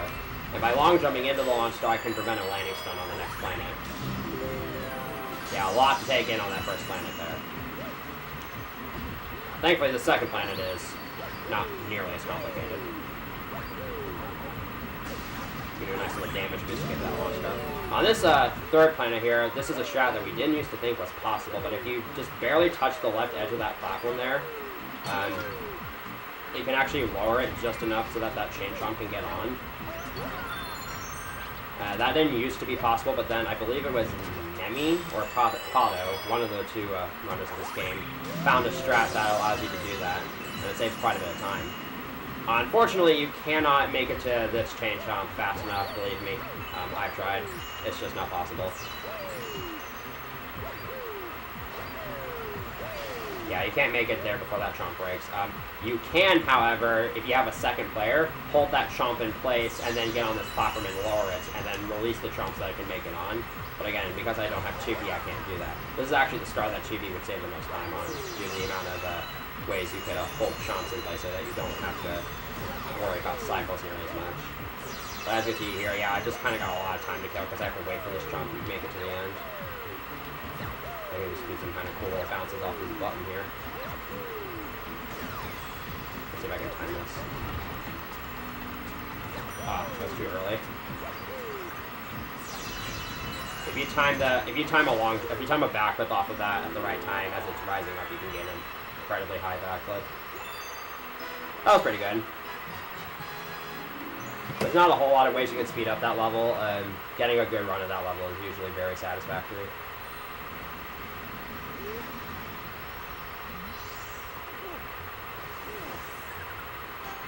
Yeah, 2 minutes flat is around an average time for that level. I was a little far away from the star when it spawned, so that's probably where I lost some of my time from. So, next star is the Chompworks 2, which brings back the Spring Mushroom, which I know everybody loved from Galaxy 1. Thankfully, you don't actually have to use it for this entire star because it's skippable on the first 2 planets. And you can actually skip it on the last planet as well, but it's way slower. What's important about this level, however, is that there are elevators on the last planet that operate on cycles, but the elevators are actually moving on the first planet. So unless I have really good movement on this first planet here, it's actually going to be really difficult to make the fast cycle here, which saves around 5 seconds if you can make it, by the way. Alright, I got the jump cancel, so that's actually going to help me quite a bit. Alright, a little bit slow there, but I think I might still be on pace to make it. So again, you're supposed to use the Spring Mushroom on these planets here, but you can just wall jump or use backflips or whatnot to get up to higher areas. Like that. I'm actually spinning with the nunchuck when I do those wall jumps because that allows you to spin sooner after a wall jump. Also shouts to Pac-Man. Shouts to a Pac-and-Roll remix, which I will actually be running later in this event. So let's see if I can make the cycle here. Oh no, if I had landed on that platform, I would have had a good shot at making it. It saves around 5 seconds if you can make it, but it's not a huge deal though. As long as I don't fall down from here on out, I should be fine. There we go. Not too bad. Yeah, it's only about 5 seconds, so it's not at the end of the world if you miss that cycle.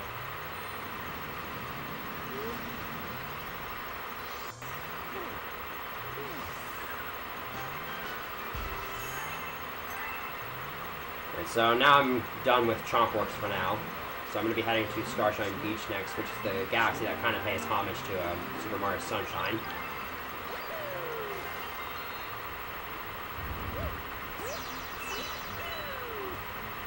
So this level is this next star is actually kind of one of the few. This is one of the few open world galaxies in the entire game, really. Even though it really takes place all on like one planet. The silver stars are all spread out, and you can collect them in basically whatever order you choose. And also, unlike Super Mario Sunshine, Yoshi doesn't despawn when he touches water. For some reason, I guess he got a little bit stronger after Sunshine. So I'll be able. So he can actually walk on shallow water, and he can kind of swim in deep water, and he can run on deep water with the dash pepper. Also, since I mentioned Yoshi, yeah, there's infinite water in this level. I'm gonna bounce on this crab to stun it, get on Yoshi, and then I'm gonna eat it, and then I'm gonna infinite flutter up here. And then I'm going to get right up next to this class and then fire the crabber to break it. And I have to do this kind of awkward infinite fluttering. So the camera here doesn't give you a really good perspective of where the tower is. So you actually kind of want to aim your flutter a little bit back at first, because as you can see now I'm perfectly lined up with the tower. If I had started lined up with the tower, I could have ended up too far in front of it, and that's usually really bad. Then we get the dash pepper here, which again will allow me to kind of run on water here a little bit. Kind of ran into the statue a few times there, but that's fine. So here I'm going to go for another one of those hold of dismounts. Maybe? Oh, I didn't make it. So if you dismount at the right angle there, you can grab that silver star with another dash pepper dismount. Then my angling and positioning was not that great, so I missed the silver star.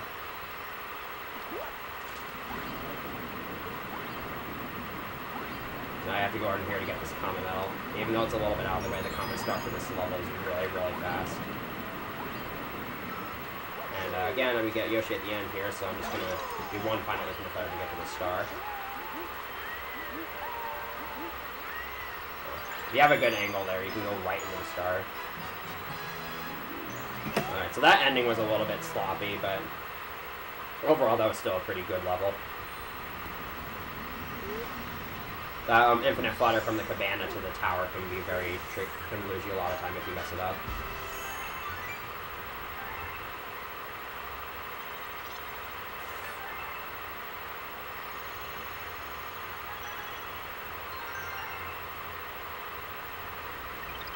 So next is Starshine Beach 2, which is supposed to be a very long and roundabout star in a way, because you're supposed to go underwater, go into this one tower, hit a switch to make a cloud flower here, and Cloud Mario can't actually touch water or else he loses it, so you have to ride a lily pad all the way over to the tower, and then you can use the clouds to climb up it.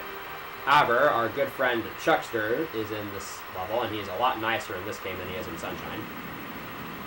And he can throw us high enough to land on the topmost cloud of the tower, and when you don't have Cloud Mario or B Mario, you can't normally stand on the cloud, but there is a small window where you can jump off the cloud. And so I can use that to make it all the way to the top of the tower without Cloud Mario. So this skip can save me around a minute if I get it. Once again, here I'm going to be turning the camera so that I can get the clouds off screen so that the cycles are a bit more in my favor. I'm actually going to be here a little bit early so that I have time to set this up. Alright. This should be good. So as you can see there, you jump off the cloud like that right before it disappears and you can get up onto the tower. You have only 1/10 of a second to make that jump, but it's actually extremely lenient.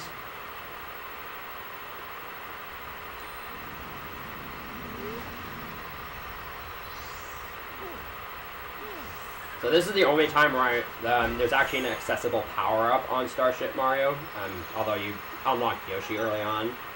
You actually have access to the Cloud Flower here, but it's not useful for anything here, so I'm never going to be using this Cloud Flower.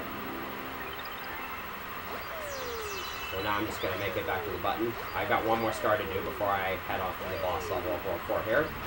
And it is Chompworks Comet, which is another deceptively difficult star. So this star is basically the last planet of Chompworks 1, but with cosmic clones, which means messing up here is even worse than it normally is. However, because this star is an auto-scroller, if you do it right, you can get a free IL world record of 51.20 seconds. and tie it with like 8 other people. So the only like real strat here is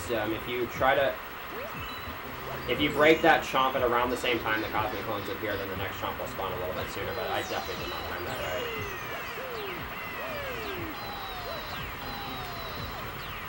So yeah, from here on out, I just gotta make sure this chomp doesn't break, and I have to be really careful with these cosmic clones, because sometimes if they hit you, they can throw you off.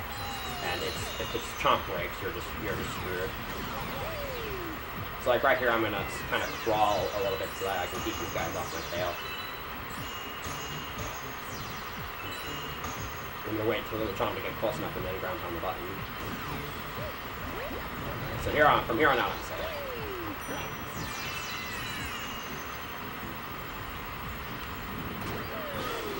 That should be at least somewhat close to the star. So I definitely didn't get the IL world record here. But that was still it's a pretty short and simple star there, as long as you don't mess it up.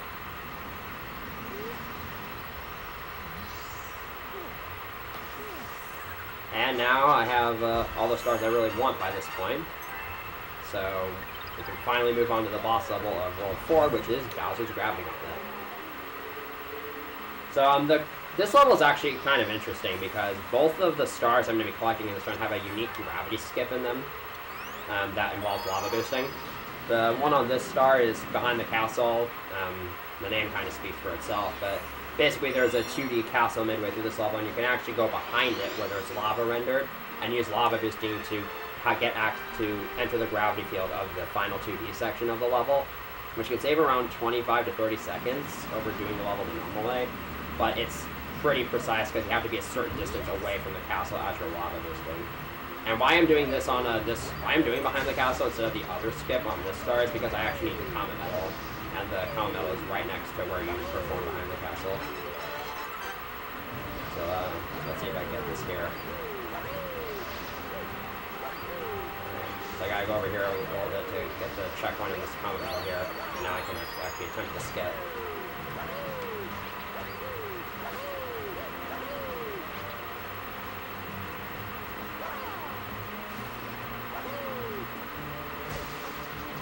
That should be good. So once I go behind the castle, I actually want to start as close to the castle as possible and then hold upright for about half a second, which will get me the perfect distance away.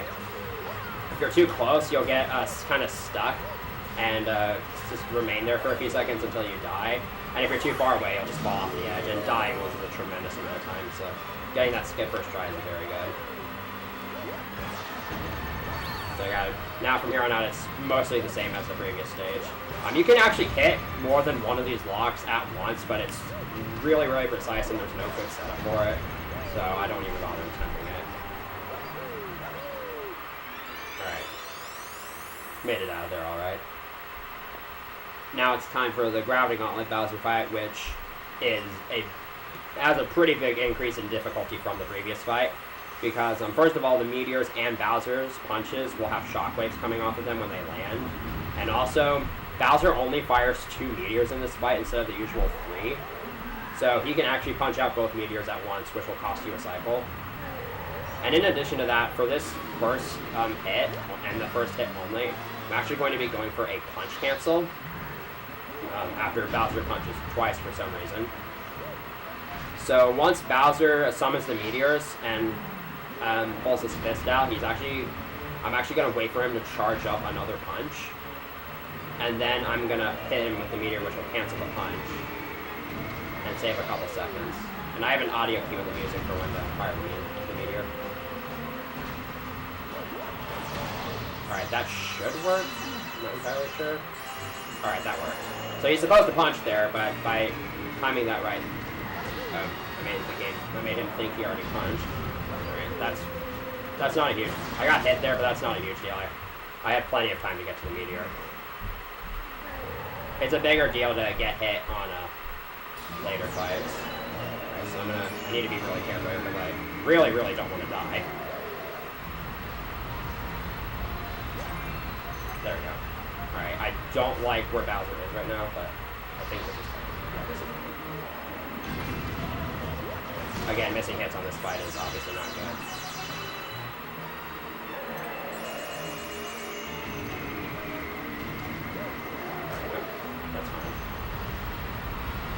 Bowser's Fire will cause a little bit of lag there, but we'll be alright in the end. Alright, this is good. Alright, that was a really good stage, other than the sloppiness on the second hit there.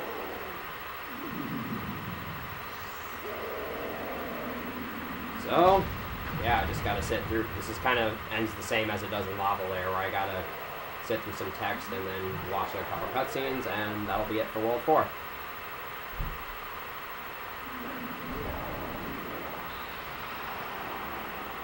Yeah, if there's anything new you want to plug or say or read, then now would be a good time to do that. We sadly do not have any donations, but if you do want to donate, you can do !donate in the chat. But some other things to keep in mind. If you do decide to donate, all you need to do is donate $2 to have chances to get some awesome prizes. You can have a 3-time sub giveaway to your channel just for $2. You get 1 entry for every $2. There's also some Mega Man Perlers. For $5, you can grab some awesome games, including Gears of War, The Legacy of Korra Odin, and Rockman 7 Reproduction cartridge. Remember, !donate in the chat. Alright, so World 4 is done, which means that logically the next world we're going to be going to is World 2. Right. So before I actually do anything in World 5, I'm actually going to be backtracking to Worlds 2 and 1 to get a couple of stars that I either couldn't get earlier or just didn't get earlier. One of the stars required a letter that requires getting a star from Chompworks, so I obviously couldn't do it earlier. And then another star requires 20 comet medals to get. And now I have 23, so I'll be able to get that. So I'm going to be not actually going here, and I'm going to be heading back to World 2. So these first 2 stars, though, I could have gotten earlier, but due to routing convenience, it's just better to do them later in the run. We've got Hightail Falls Comet, which is basically Hightail Falls 1, but on a timer, which for the most part isn't an issue because Nintendo gives you way too much time to do these missions. There's also holes in the ground, which for the most part aren't an issue. Meteors falling, which for the most part aren't an issue. And also the ending of the star is actually going to be a little bit different because since this is the Comet, I don't need the Comet level, so I can actually do a different strat here. So yeah, this is kind of a repeat of Hightail Falls 1, but with the timer. So again, these pink guys are Smeeches. If you touch them or accidentally lick them, they'll latch onto your tongue and they won't go away until you shake, which can prevent you from eating things, which is a little bit annoying. Another risk about the Dash Pepper when climbing up walls is if you bonk on a wall as you're climbing up a slope, you will fall all the way down. So this is the place where that's most likely going to happen, but it didn't happen there. Right. So now I'm not really in danger of that happening anymore. So again, I'm just trying to make this Dash Pepper effect last as long as possible by either grabbing Dash Peppers when I can or delaying Dash Pepper grabs so I can have them last as long as possible. And unlike Hightail Falls 1, I'm actually going to be taking this launch star because I'm going to be going for a big jump here to skip all the way up to the higher section of this level. And I got it first try. So yeah, if you jump at the very edge of that wall there, you'll get an incredible increase in height, and you can use it to make it all the way up to that platform, which saves about 5 extra. If you get it first try, you can save about 5 extra seconds over what I did on Hightail Falls 1.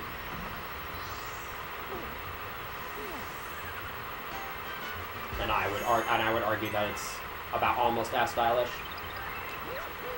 Alright, next up is Boulder Bowl Comet. I could use some less RNGs in the chat right now. Because this star is kind of all RNG. So this is the second romp star of the run. I have to kill 30 crabber enemies on the planet where Rolodillo was. And their movement is pretty much anything goes, basically. So my general strategy for this is going to be to try to hope that they group up, and then once I get to about 24 or 25, I'll start focusing on the individual ones. So let's see what I can get here. I'll turn around here and try to get this big group here and now. Basically, from here on out, anything goes. 11 is a really, really good start, though. So another interesting thing to know about this star is I'm going to be abusing some tech that they don't explain anywhere in the game. But basically, you can actually jump out of rock form early if you do the same inputs as a ground pound, which is just A and Z, which is actually really, really useful on this star. Okay, where's the last crab? Should be somewhere in here. I don't actually see it. There we go. That was actually pretty solid. It's very rare that I get a run of the star like that. That's that good. And of course, I'm going in the complete wrong direction of the star when saying that. There we go. That was insanely good. So yeah, I probably finished with like over 20 seconds left on the timer. I have had runs of this star finish with only 1 second left. That is how tight it can get. Yeah, that thankfully went incredibly well.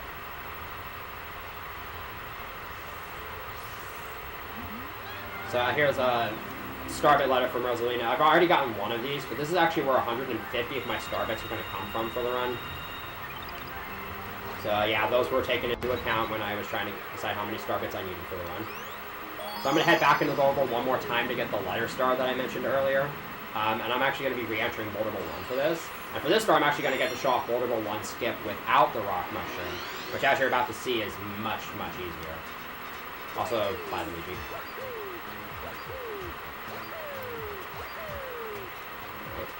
I'm going to do this. This jump is a little bit finicky because the camera doesn't like to cooperate, but I made it.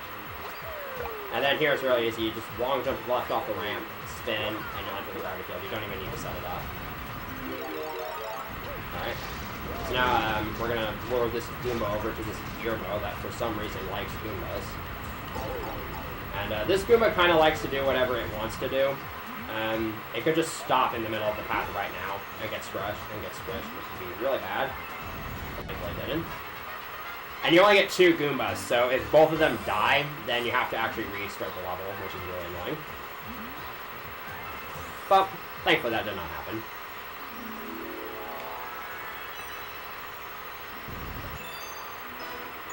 Also, the game can just randomly soft lock on that star once the Goomba gets into that range, the game can just not move on to the next cutscene for no reason, which has only happened to me once.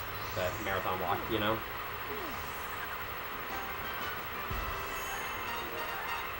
Alright. So we had to save a creature there, despite the creature's, Goombas are famous for always wanting to die, you know. So it's kind of unfortunate that we had to save one there. But now we get to go back to killing them, because we get to visit our good friend Gobblegut again. So here's Fiery Flatoa's comment, and it's going to look like I have to do the entire stage and the boss on a time limit, but I only have to do Gobblegut. And I'm going to be going for exactly what I went for in Fiery Flatoa 1. I'm going to be going for the exact same Gobblegut strats. So this is the game's second chance to screw me over on this fight. But hopefully what happened on the first fight will just happen again here, and I'll get another perfect Gobblegut, which would be really cool. So again, in case you missed the first fight, I'm basically going to be trying to attack all his bellyache bulges in midair, and I have to have everything go right in order for this strat to work out. Or else I'm going to lose a lot of time.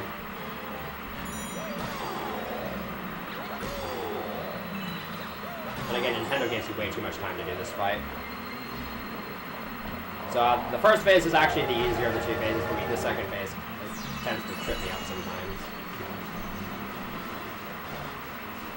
So far.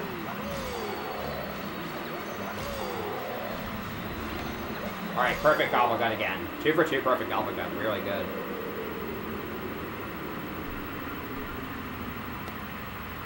Yeah. You can just kind of, you can probably imagine why missing hits on that fight would be really bad. I'm glad that none of that happened. And now I'm completely done with collecting stars from Worlds 1 and 2. There's no more stars from either of the 2 worlds that I want or need. So I can finally say goodbye to this world and move on to World 5. It's been like, what, 9 minutes?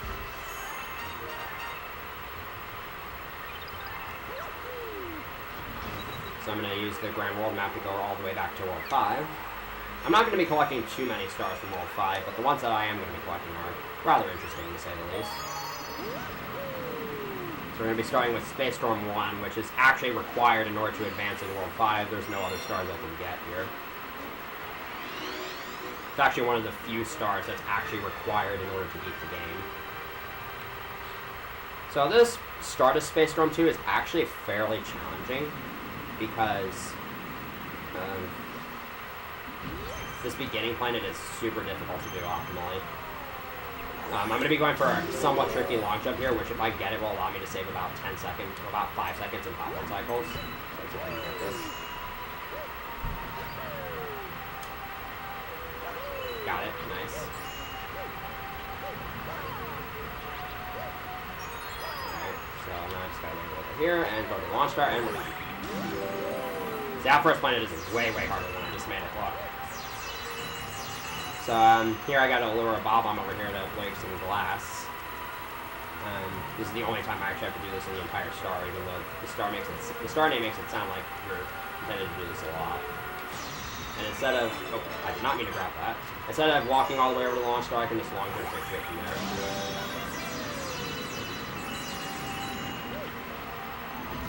So coming up is the first usage of pole stars in this entire run. I know 2 hours into the run, I'm finally getting to use pole stars.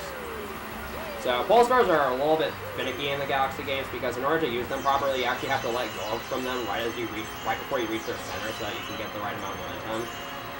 And they're really bad here. I think we had a good damage boost through there.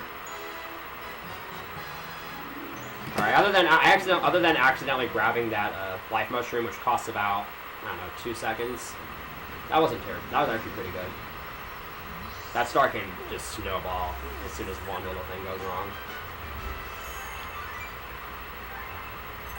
And now I get access to all of World 5, just from collecting that one star. So I have quite a bit of options once I move forward, but before I do that, I am going to collect one more star from Space Storm, which is another really, really fast star. This star actually pays homage to a buoy-based galaxy from Galaxy 1, and even has the buoy-based music. But you won't get to hear too much of it, sadly. So the way this star works, you see everything in this level is moving really, really fast, so those blue switches actually slow down time. I'm actually going to try to make it through this entire star without hitting any of those.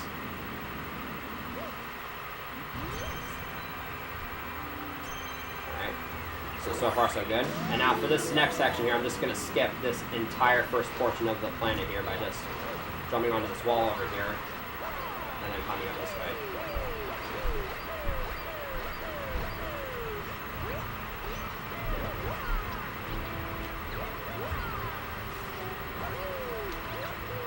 And then here I can just triple jump here to skip that top mid fight, and there you go, that's Space Storm 2. Really, really fast level, doable in under 30 seconds. In game time. Like I said, you're not going to get to hear much of that song. I know how much people like that one. So now we can move onwards. And the next galaxy I'm going to be going to is Shiverburn, which is kind of the freeze-flame galaxy of this game, where it's both an ice-themed level and a lava-themed level, kind of mixed in one. So this first star is actually going to be the repeat of the skating minigame you saw earlier. So once again, you can place your bets in the chat for what score I'm going to get.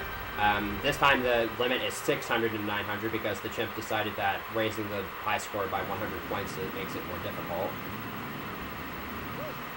It can for casual players, but once you kind of mastered it, it's really easy.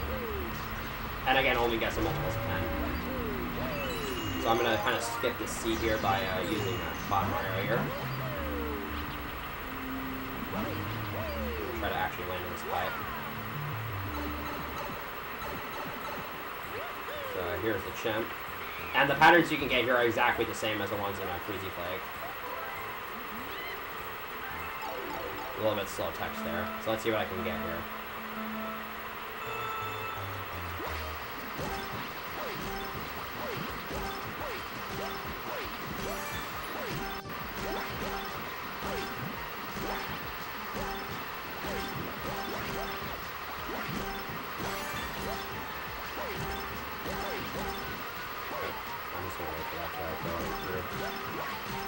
So if you take too long on any of these sets, they'll just go back into the ground. Which means if you take too long, you might miss out on some really good points. But yeah, I'm gonna make this.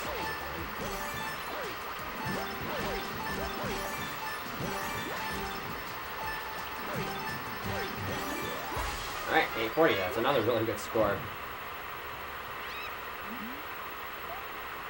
So again, whoever was closest wins that one. It looks like 790 was the closest to that.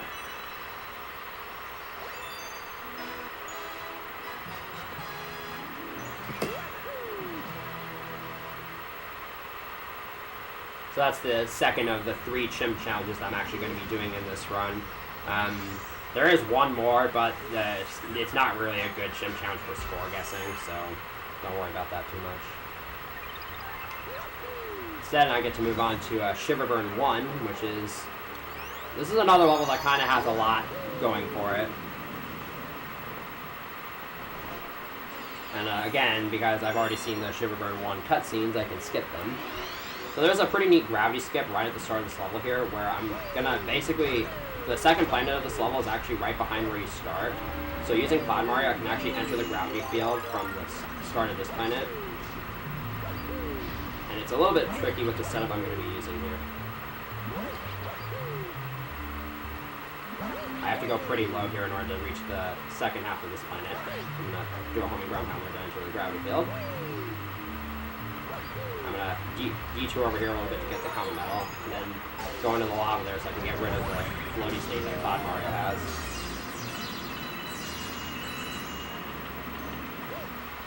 You know, in this section, I'm going to turn the camera a little bit here to manipulate the timing of some falling meteors up ahead. And I'm going to skip firing coconuts back at these guys by just long jumping past them and lava boosting.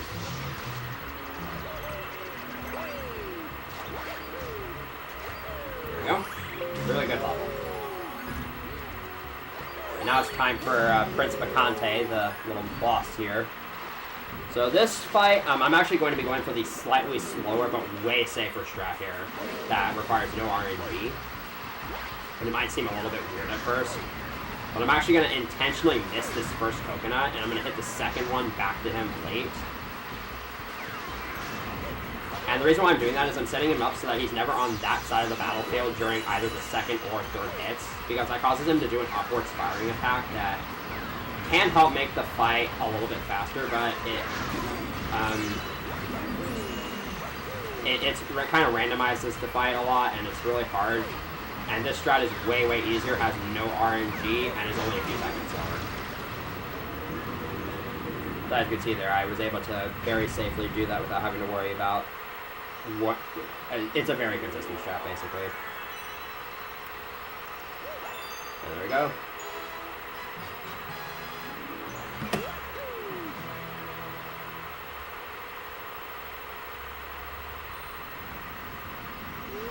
So that's it for Shiverburn for the time being, and now we're going to be moving on to the sequel level to Right Side Down, which is Upside Dizzy. It's mostly the same idea, same concept, except it's kind of taken to the extreme in this level. And this is probably one of the most difficult levels to do movement-wise, because there's a lot of technicality and cycles you have to make in this level, and making one simple mistake can just cause it to snowball with how awkward everything in this level is. Once again, I'm going to be doing Upside Dizzy 1 first, which is definitely the harder of the two levels to do fast.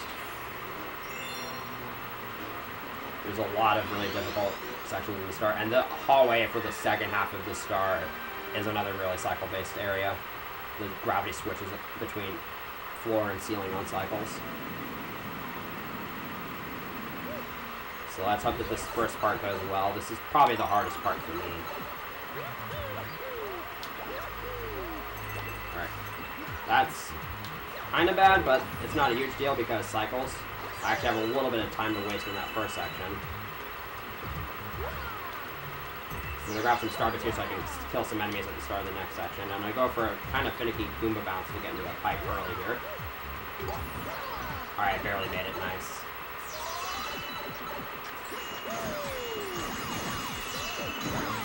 So now we gotta make it through this room. You really need to practice this area until you have a really consistent method for getting through here. screwing up, otherwise you're just going to stumble the entire way through this.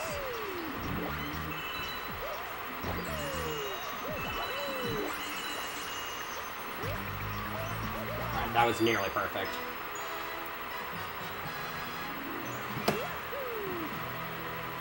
Again, that star, I make that look easy, but it takes a very long time to get it down.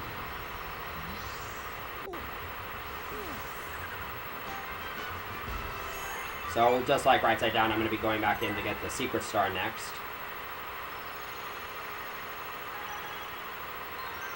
And just like right side down, it's going to be another box breaking minigame.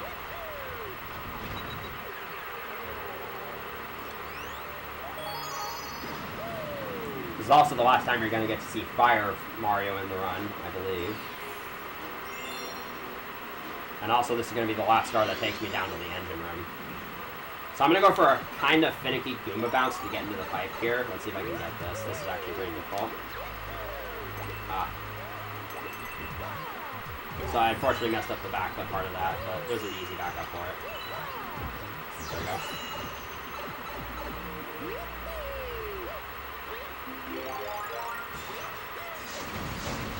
So getting into that pipe there can be sometimes tricky. The lip of the pipe can sometimes be difficult to jump onto. And now this box making minigame, I would say it's a little easier to do optimally than right side down is, because there's less awkward angles you have to throw the boxes at, and they're more tightly packed together. One thing you have to keep in mind, however, is the boxes don't actually come out of Mario. The fireballs don't actually come out of Mario's center. They come out of his right hand. So you have to aim actually slightly to the left of where you want to aim, or else you're not going to hit him. And unfortunately, I lost a little bit of time at the end there. You can finish with a 9 on the clock, and I finished with a 5, so I was actually pretty slow. There we go.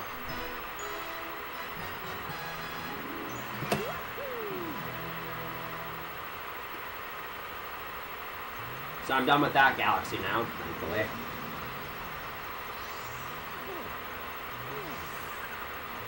And next I'll be moving on to Boom Boom, which is the second ghost level in this game. After we waste our time in the engine room some more, because level likes wasting our time.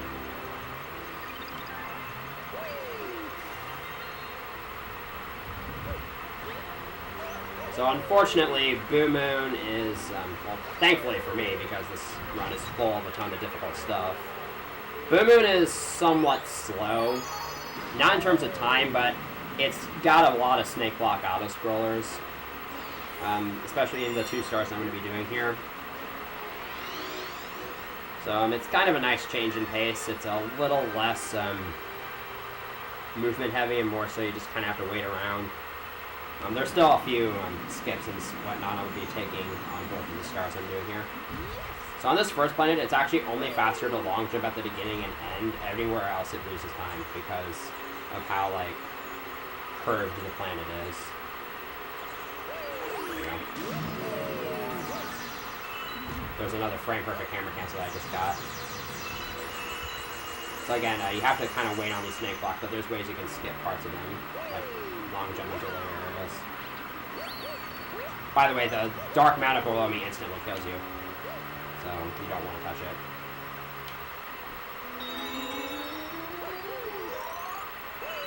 So here I just kind of have to wait along.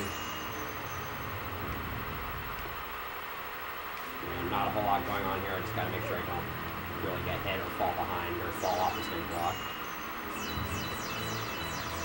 And there's common metal on the way, so I might as well grab it. And I need to take these snake blocks here because I need to get to this section over here. And here I'm going to do a pretty big skip here. Or instead of riding the snake blocks like you're supposed to, you can just long jump towards the star.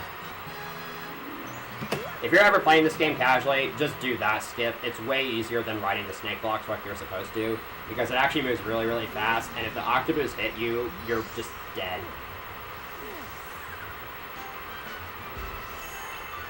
Yeah, learn from me.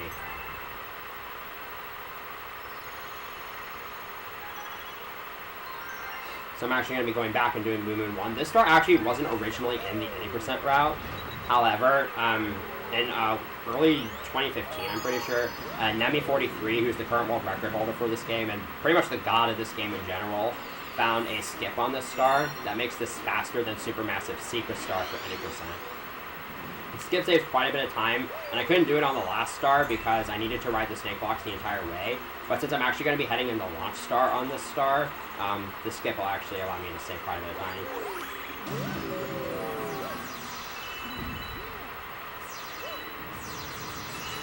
So again, I just kind of have to wait on these snake blocks for a little bit, but things will start changing pretty quickly.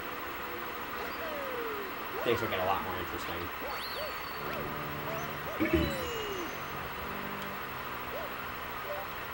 Did I hear that I could plug something? Not yet. But Okay. yeah, here's the skip. So you go over here, activate this wall to change the gravity field, then head back, and the gravity's going to change really quickly. So then you can just long jump onto this wall, long jump off, spin, and if you do it all right, you can enter the launch star like that.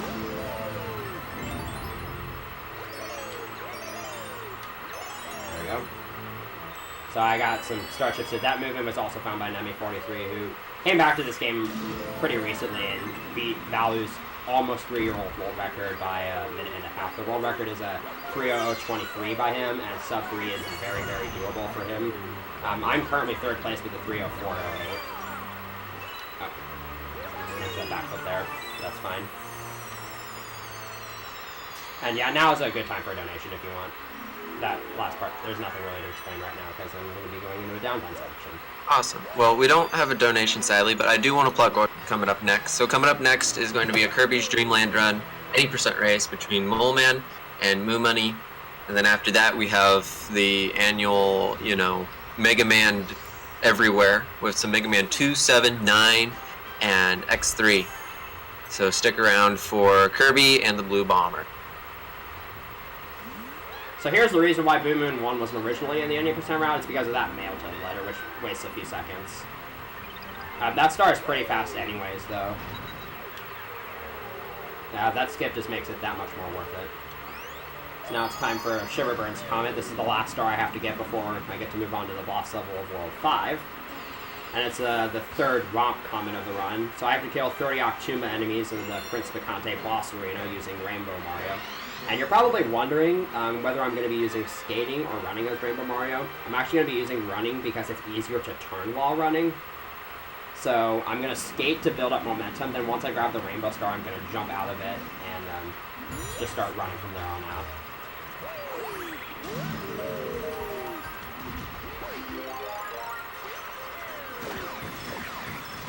And I'm going to try to do this all on one Rainbow Star. Oh no.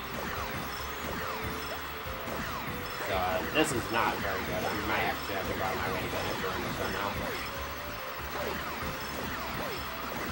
Alright, grab that. So this is going to be interesting. That thankfully doesn't lose a whole lot of time. Again, as you can see, this is why it's easier to turn while running, because skating, you kind of have to do big swerves. Whereas, as you saw with running, I can take turns quite a bit tighter. There we go. That's all for that. And next up, all that's left to do in World 5 is the boss level, which is Bowser Jr.'s Boom Bunker. This level is actually somewhat challenging. Not because of anything in particular you have to do, but because this is the only level in the entire run where I'm actually going to need to do anything motion control related, and it's cannon shots. So cannon shots, I guess they're really more pointer based than anything, but the 2 cannon shots that are in this level, they have very, very small targets, and if you miss them, you're very likely going to die. So let's hope that does not happen. However, the boss of this level is thankfully not terribly hard, as long as you know what you're doing. So at the start here, I have to lure a Bullet Bill from this broken Mega Hammer to break some glass. And then afterwards, I have to aim a cannon shot at a very, very tiny target, where if I miss it, I'm, again, very likely going to die. Let's try and get this. So yeah, I'm aiming it at that Boomerang Bro's face, which will allow me to KO it. And then I can use that setup to take out that other hammer, the other Boomerang Bro. So now coming up here, this is a pretty risky strat that I'm going to be going for. I'll give it a couple of good tries, but it's very easy to die, so I'm going to be going for a kind of risky cannon shot here. That's probably going for me. Alright, never mind. So you're supposed to use clouds to get to the end of this section here, but just a suggestion. There we go. That skip only saves like a couple seconds, but it's pretty cool. And the long jump is actually not that hard, it's just that the cannon shot is a little bit finicky. And here is Bowser Jr.'s Boomsday Machine, as the star name implies. It's somewhat of a laughably easy boss, but it will either make, basically, the way this fight goes is either this fight will make either you or Boomsday look like a complete joke. And hopefully I can make Boomsday look like a joke.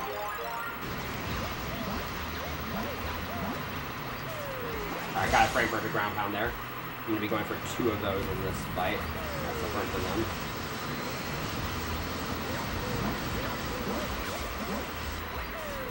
Alright, got both of them. That's very nice. So this final phase, I have to be going really quick. I have to be pretty quick in order to make this final hit here. If I mess this up, this will cost me a lot of time.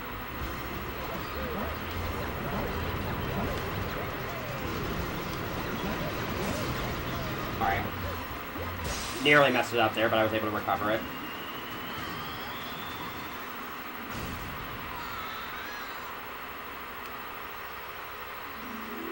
So yeah, that boss has actually killed me in front of 25,000 people before, so I'm really glad that it didn't kill me there. And that's it for World 5.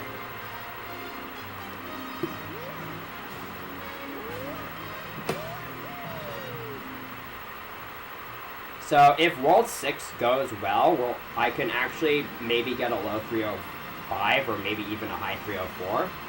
So this one has actually been pretty good throughout, aside from a few deaths in World 3.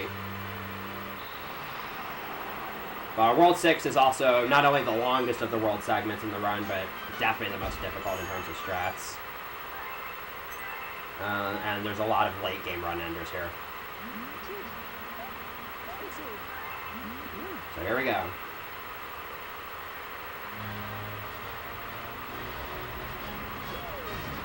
So there's about 40 minutes left in this run, give or take. And in case anybody's wondering, I am about exactly 1 minute behind my PB at this point. So to start, we've got Melty Monster Galaxy, which is the only, in this run, is going to be the only 3-star galaxy where I'm actually going to be able to collect all 3 stars in one go. And this is not a galaxy you want to sleep on. This is a very, very tough galaxy to get right, especially this in the next star. This star has tornadoes in this section that are on global cycles from the moment you enter the level. And there's full stars in this first section, and you have to move pretty quickly in order to make the fast cycle here. And there's a lot of risky areas in this level. And if I make the tornado cycle, then I'm adding an extra respect to the run.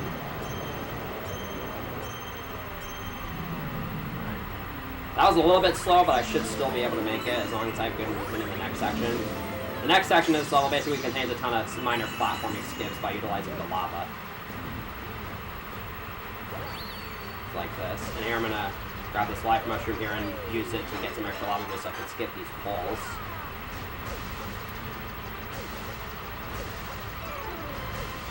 And then some. Oh, uh-oh. Alright, so I won't be able to make the tornado cycle anymore, so I'm going to play it a little bit safe. So that unfortunately means I'm going to have to take an extra tornado, but I can also grab that checkpoint, which is a bit of a safety net.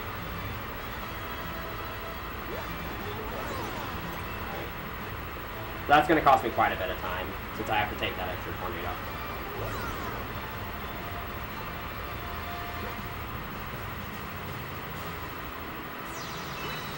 Alright, this last planet is really annoying because each of these tiny planets has its own gravitational pull. This long jump is pretty cool though, because you can skip the first few planets with it. That.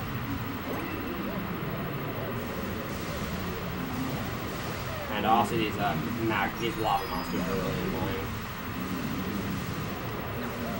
breaking the star crystal is also really annoying. But I went well there. Alright, I should be able to get past this guy without getting hit.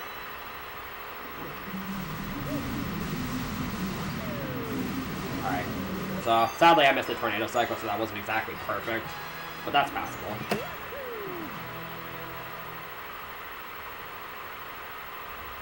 As long as you don't die, that's really the only thing you really need to worry about. But again, if you make the tornado cycle, you actually do have to skip out on that last checkpoint. So dying, that's actually becomes even more of a risk.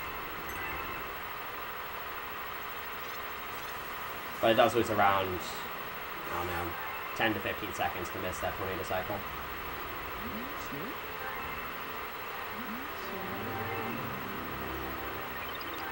So I've still got 2 stars left in Melty Monster, and unlike what the name suggests, there isn't really any lava left for either of them. So actually I'm going to be doing Melty Monster 2, which will be the second to last time we see Rock Mario in the run, the last time being the star after this one.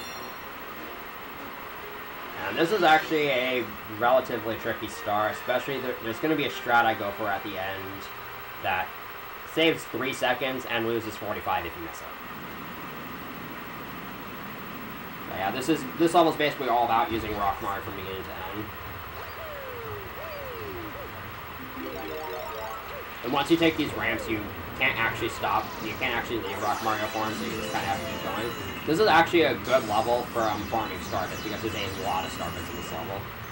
And you can just make it to the end of the section and die over and over again until you reach 999 starbits, and then you can just do it over and over again.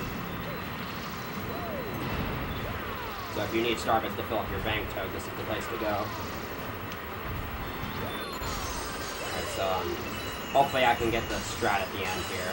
It's called the Zigzag Skipper. Basically, instead of going across the zigzag and taking the fence like you're supposed to, I'm just going to try to roll across the tiny gaps. See if I can make this. The positioning and lineup required for this is actually really precise. Alright, I got it.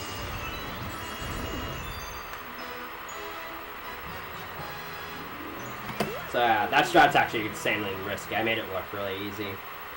But it's very easy to die in like 3 different ways, and you lose almost a minute if you die.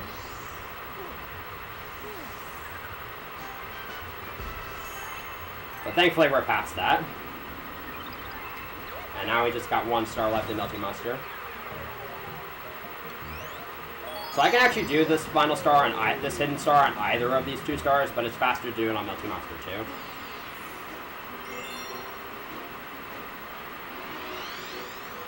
So this is the last Chimp Challenge minigame in the run. And it's a bowling minigame this time. So there are 56 pins in this, and I need to hit at least 50 of them in order to win. However, there's 3 pins I'm going to be intentionally skipping because I would have to wait on a cycle in order to get them. There is a strat you can go for on this stage that saves a somewhat decent amount of time, where you do a spin jump onto the ramp to deactivate the ramp. And that allows you to jump at the very edge of the ramp so that you can continue rolling on the next platform, which saves about 3 seconds each time you do it. However, it's extremely risky, and it's basically a blind jump, and if you miss it, you die. And it also is really easy to end up somewhat short on bends if you do it. So I'm just opting to not go for it for the sake of this run. I actually might be able to get every pin here. Oh, I missed 1. Well, every pin except the 3 that I skipped, but still not too bad. And that's the last time we'll be seeing the Chimp.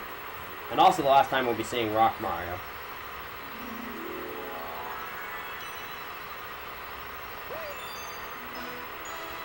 There we go.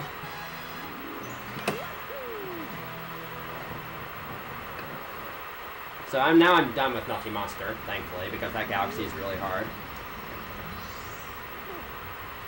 And we can actually move on. We can actually start making progress.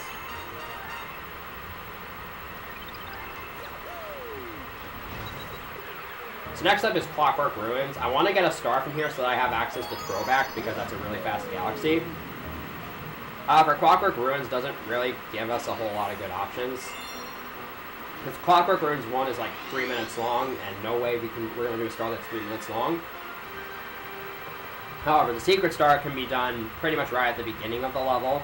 I do have to collect 30 coins to feed a hungry Luma, but once I'm done with that, I'm done. So yeah, the routing here is pretty precise, and since this is cycle-based, I want to make sure that not only I stay fast enough to make the fast cycles, but that I don't die, because otherwise the cycles are not fast.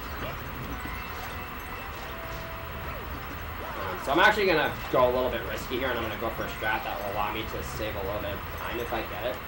Oh, I didn't get it. So I was going to go for a triple jump there, which would have made me fast enough to make it to this platform and get that extra coin, so I don't have to get a coin from the third set of platforms. But I just barely mistimed my input for a triple jump there. So I missed another coin there. Thankfully there's two pretty good backward coins I can get. So I'm going to get 10 from this box. So I'm going to head down here, grab this coin, and this coin. And now feed the hungry Luma. So yeah, as long as you don't die there, that's really all that you can hope for with this route. Okay, and again, once I'm done with that, the star is basically done now, because there's a really easy skip I can do right at the start of this plane that'll allow me to go straight to the star. So here's another area where you're supposed to use the switches to slow down time, but I can just do this triple jump wall kick to skip this entire planet. Again, do that skip if you're playing this game casually, because it's way easier than just going through that planet normally. And it saves quite a bit of time.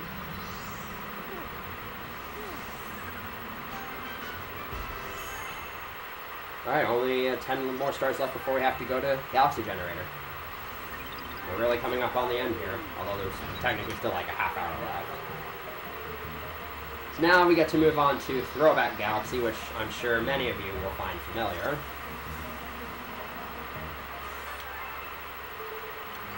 Yeah, so Throwback Galaxy, in case you can't tell, is actually a recreation of Whomp's Fortress from Super Mario 64. This first star is kind of a repeat of the chip-off Whomp's Block Star, and the Comet Medal in this level is actually where the shooting of the Wild Blue Star was, so yeah, this is a nice little reference here, nice little tribute. So the movement in this is sadly not anywhere near as flashy as S64's movement, so this is going to be my best cheese impersonation here.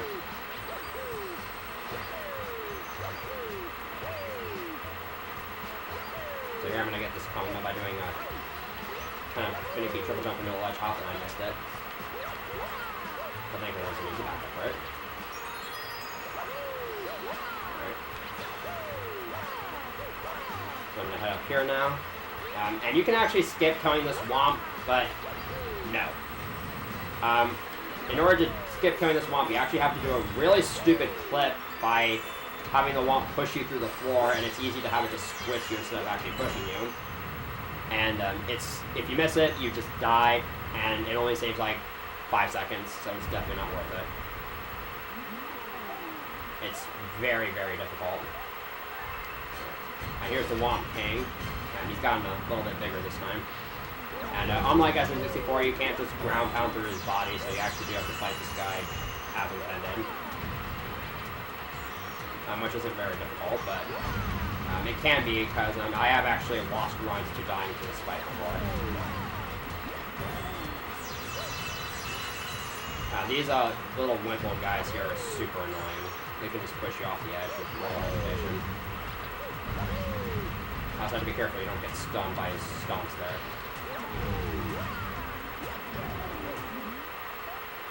There you go. Pretty easy star overall, as long as you don't go for anything too stupid.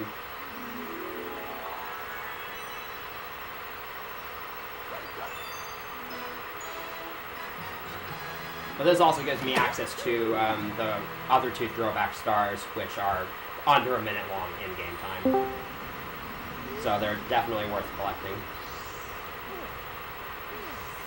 This is also, I believe, the last time that I'm going to be brought down to the bottom of the starship.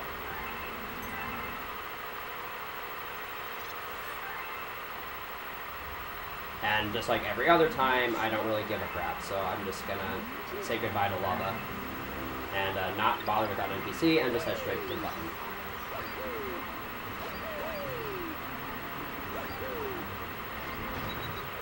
So here's Throwback 2, which is now they're deciding to pay homage to SM64DS, as if anybody wanted to remember that game. And this is a Silver Stars mission where they didn't actually, they could have placed the Silver Stars in red coin positions, but they didn't. They just kind of threw them around the level randomly and gave you Cloud Mario. But this is still a really fun star because there's a lot of since this is another kind of open world level, there's neat ways of getting from one Silver Star to the next.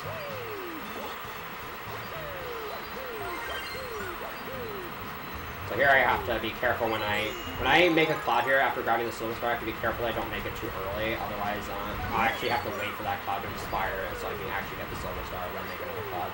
Here I'm going off to the right so I can again make use of that Cloud Mario gain speed in midair mechanic. I'm going to do some more cloud bursts coming up here.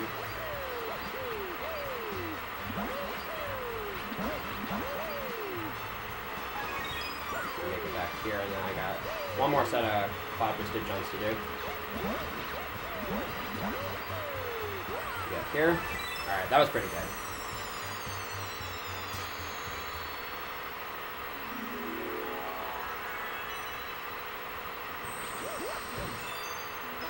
So as you can see, that's a really fast star.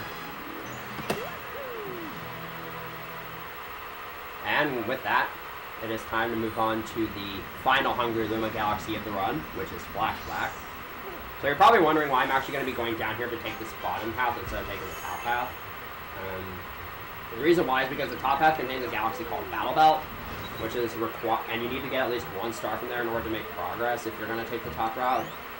And Battle Belt's kind of a slow and boring level, and with this route you get access to Flashback, which contains 2 pretty fast stars, and Slimy Spring, which is a lot easier than Battle Belt. So we're just going to opt to take this route.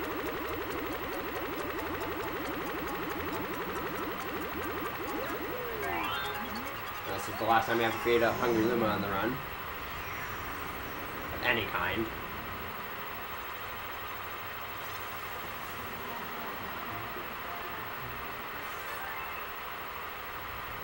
Overshot the button there, but that's fine. So Flashback's gimmick, as the name kind of implies, is the level's mostly dark, but every so often it will flash, allowing you to see what you're doing. But I've played this level probably hundreds of times at this point. I know what the layout of this level is. And the first section actually utilizes Yoshi and the Blimp Fruit to climb up it. And there's some, for the most part, not terribly interesting. You don't need an infinite flood or anything, but there's one cool strat I'll be going for at the end here. Okay. I've actually died to that jump before.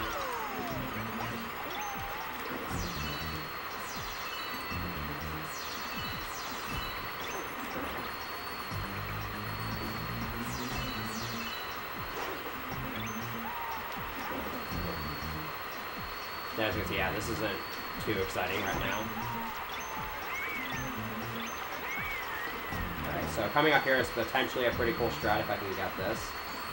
I'm gonna bounce off this Paraguma to get some backwards momentum, ditch Yoshi, get back on him, bounce on the Paraguma again, and just kind of say goodbye to Yoshi after that. Unfortunately, I messed up a little bit on the grappling hook section, so I'm gonna lose a little bit of time here, but that's still, I'm glad I got that shot anyways. It's really cool looking. Really try fast. I might be able to make this cycle here. Alright. Nice. The level's barely visible now. Yeah, this section with Silver Star is nothing too much fun for it. And that's Flashback 1.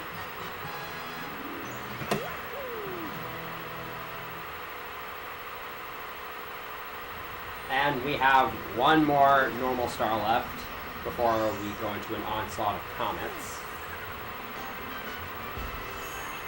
And I have every comet medal I need so far, so this level will also contain the last comet medal in the run.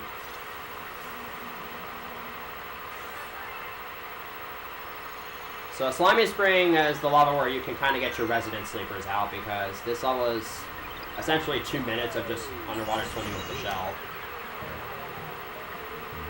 It's pretty boring, and the only exciting parts are at the very beginning and the very end. Other than that, there's like nothing noteworthy about this level. But it's a nice calm before the storm, because again, this is the last normal star, and the last 6 stars I'll collect before Galaxy Generator are going to be all comets, and a few of those stars are actually really, really difficult, so this is a nice little break in the action. So to start here, we've got one final slope boost here. I haven't seen that mechanic used in a while. And I got it. So yeah, once I get the shell here, it's just going to be kind of going forward like this.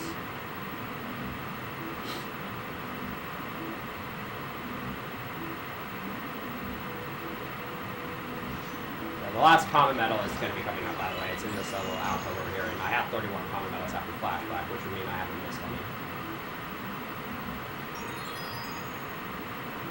So now would be a good time for donations or plugging or anything that you could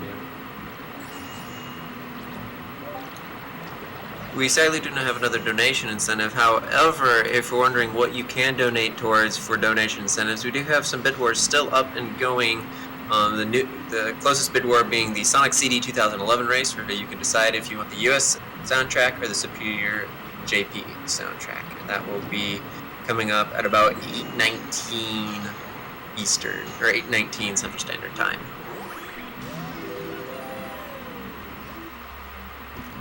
So in this section, gotta be kind of swimming through some rings that, when you swim through them, make Mario go a lot faster. It can kind of be difficult to control the shell like this, and also I'm going to be trying to go towards the outer edges of these rings so I can avoid grabbing these coins, but I decided to grab one. So yeah, I would be trying to do this level pointless. So like that's kind of what I would have been aiming for. But it's really risky because it's, again, really hard to control the shell precisely enough. And if you bump into a wall while going at this high of speed, you'll lose the shell, which is really bad. So I'm going to go for this pool to jump out of the water here. It's not terribly hard as long as you have a good lineup. You'll make it. I made it. So we're just not going to question what Captain Toad was doing inside that chest.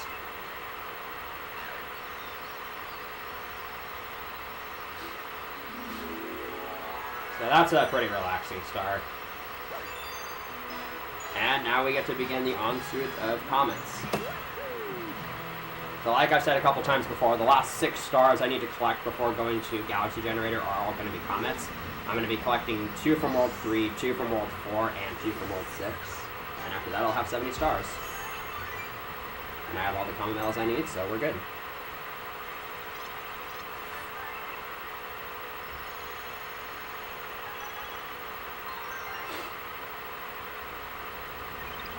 So I'm going to use the Grand World Map once again to go from World 6 all the way back to World 3. I'm actually going to start with Honeyhall's Comet, which I could have gotten way, way earlier, but due to routing complications that are way too complicated to explain, I need this to be a buffer star for the 2 comets that have the highest common medal requirements, Beat Block Comet and Gravity Gauntlet Comet. Now this star is basically just the last portion of Honeyhall's Chiba with Cosmic Clones. It's still just a bunch of long jumps, and hopefully I won't die this time. These stars are actually deceptively difficult because if you get thrown off your rhythm, it can be really difficult to recover. So as long as you don't really make any big mistakes or mess up any inputs, you'll be fine. But these stars can take a little bit of time to get the movement exactly down. Alright, that should be good. This is it.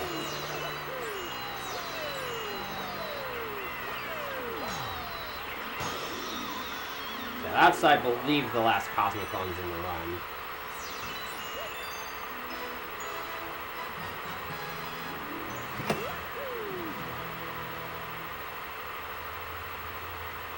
And now we get to move on to the late game run enders, as I like to call them, even though they are actually late game run enders. So next we have Beat Block Comet, which as you can see is spawning right now. This requires 31 common medals. The next comet, the Bowser's Gravity Comet, will actually require 32 common medals. So, Beat Block's Comet, the game actually lies to you about this star. So it says that the blocks are moving in double time. However, if you remember on the first star, they moved they moved every 8 beats, and this star they switched every other beat. So that's 8 divided by 2 means they move 4 times as fast. And also the silver stars are in a much more expanded area. So thankfully cycles don't matter here nearly as much. Obviously you still want to go as fast as possible, but it doesn't really matter if you make the fastest cycle or not.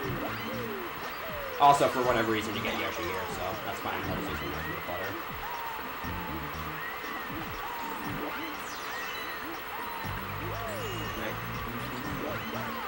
Right, this section is really, really difficult.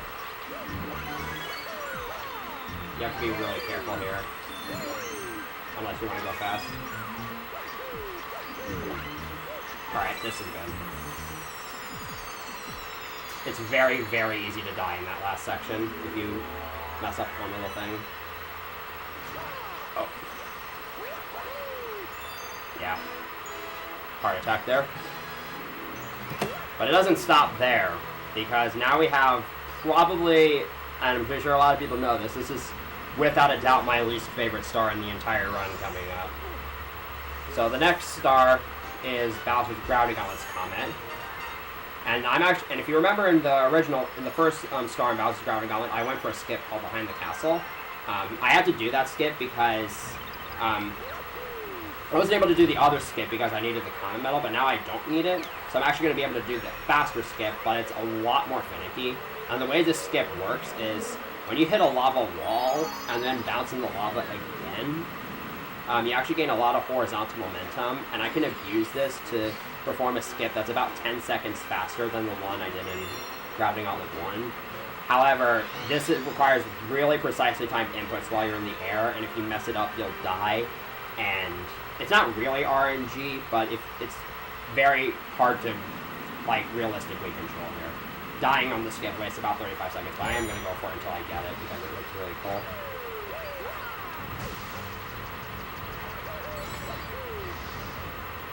This will be the last time I need this life mushroom here. Alright, so I'm going to long jump right into this lava wall here, and from here on out, basically anything will go, so let's see what happens here. That should be good. Alright, first try, very nice. So yeah, that skip is, it might have looked easy there, but you actually have to switch directions you have to switch between 3 different directions in about a second time span. It's super easy to miss the platform, or if you land too far left, you can just fall through the platform and die, which is really annoying.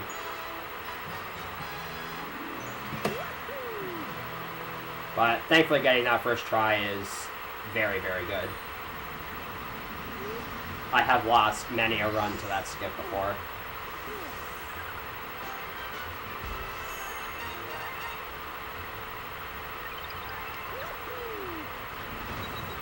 And now we're going to get to have a couple of breather stars here.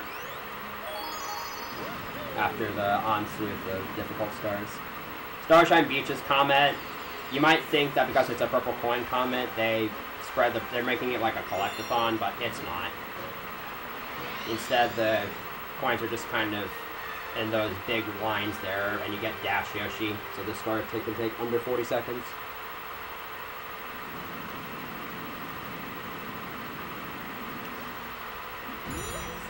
Yeah. I'm going to try to not miss too many purple coins here. It is really difficult because you have to make really tiny adjustments to the way you're controlling Yoshi. I've already missed like 4 purple coins.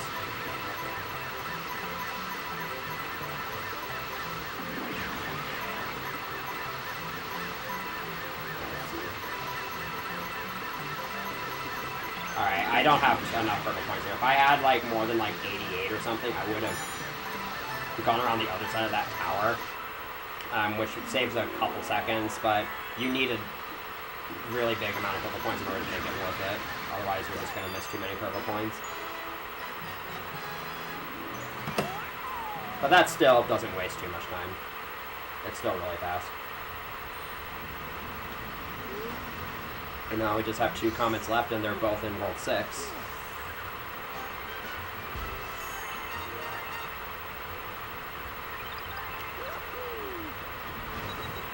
And this will be the last time I use the Grand World map. So yeah, you can tell the run's coming to a close here because this will be the last time I'm doing a lot of stuff. So Throwback's Comet is basically Throwback 2, but on a timer. It's almost the exact same thing. The only major difference is that there's going to be some cycles at the start that are different because these level intro cutscenes show different parts of the level. So the cycle coming up ahead is actually a lot harder to make than normal. It's this cycle right here with this little pusher thing. By the way, in case anybody's wondering, I actually just dodged a sneeze there. So shouts to me. Yeah, after that, it's basically the same as Throwback 2.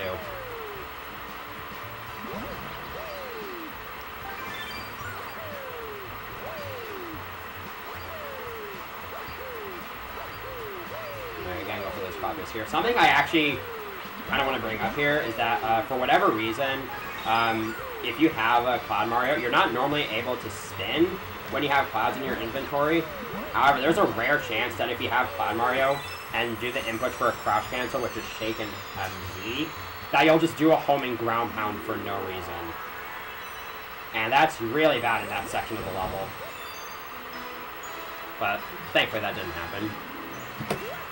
It's kind of out of your control once it does start happening, but you can circumvent it by delaying your crouch by a little bit. And only 1 star remains before I have to go off the Galaxy Generator, and it's Flashback's Comet.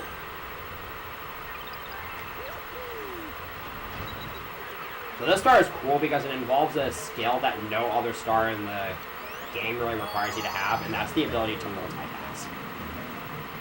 So this star, there are 3 different ways you can kill the Octoombas in this star. You can either jump on them, spin them, or shoot them with the star bit and then kick them.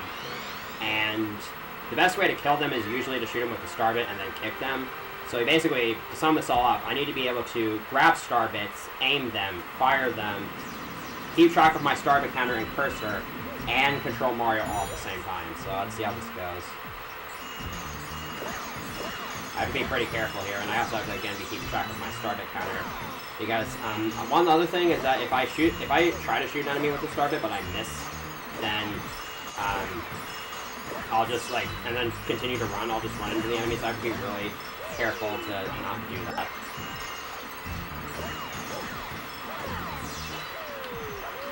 Okay.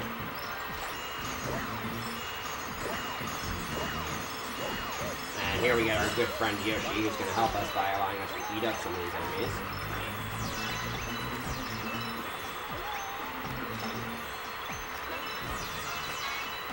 There we go. And there we go, that's 70 stars. So all that's left is Galaxy Generator. And I can actually get like a high 304 if I have a really good Galaxy Generator here, which is actually really good for a marathon. That'll be within a minute of my PB. But first we have to go through the one and only Purple Idiot skip. So, as you are no doubt aware, Lubba has been causing us an immense amount of trouble, but he's just been taking us aside after almost every star and telling us stuff we don't need to know. He wants to talk to us again here, but sorry, Lubba, you just got skipped. So yeah, you're probably wondering, how is that a skip? Well, on the space before the Galaxy Generator space, there's actually a cutscene that's supposed to play where Lubba tells you it's like the final battle and whatnot. However, if you click on the Galaxy Generator space with the Wii remote instead of moving there with a nunchuck, you skip over that cutscene and save like 35 seconds. It was found by Avni in late 2015, and it's called Purple Idiot Skip because Lubba's a purple idiot and no one likes him. So here's Bowser's Galaxy Generator. This is a pretty long level, but it's a very, very fun level because there's a lot of really neat tricks in here, and probably one of the best infinite players in the entire run, or at least one of the coolest looking. So here's a lava wall boost here I'm going to be doing to skip these hammer bros here. This is way easier than the one in grabbing on it. So yeah, the movement in the stage is very cool here. So I'm grabbing the spin here so I can get through there. And now I'm actually going to lose it so I can both long jump and spin after jumping, which I'm going to need to kind of do both here. At this next planet, I'm going to try to stay on the proper cycles for as long as I can. The movement here is somewhat tricky to get down, but especially at this beginning part, if I get the right movement here, it'll look really cool.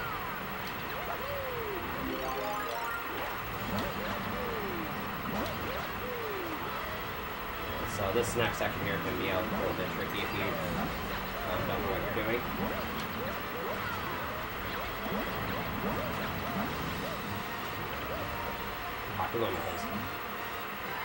And now here we go. We get probably one of my favorite infinite flutters in the entire run just because of how cool, especially the second flutter looks.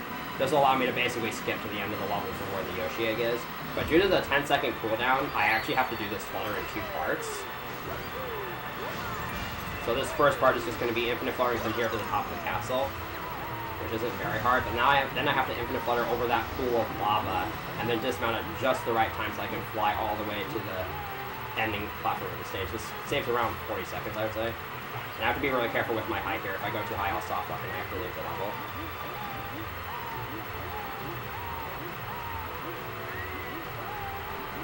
And then dismount at the very end there. And let's see what I can do. Yes. I got the top shelf. Now, you don't actually have to land on the top shelf, but it's a few seconds faster. You need a very good starting height for your flutter, and you need to dismount pretty late. And with that, we can just take out these final 3 locks and make our way to Bowser.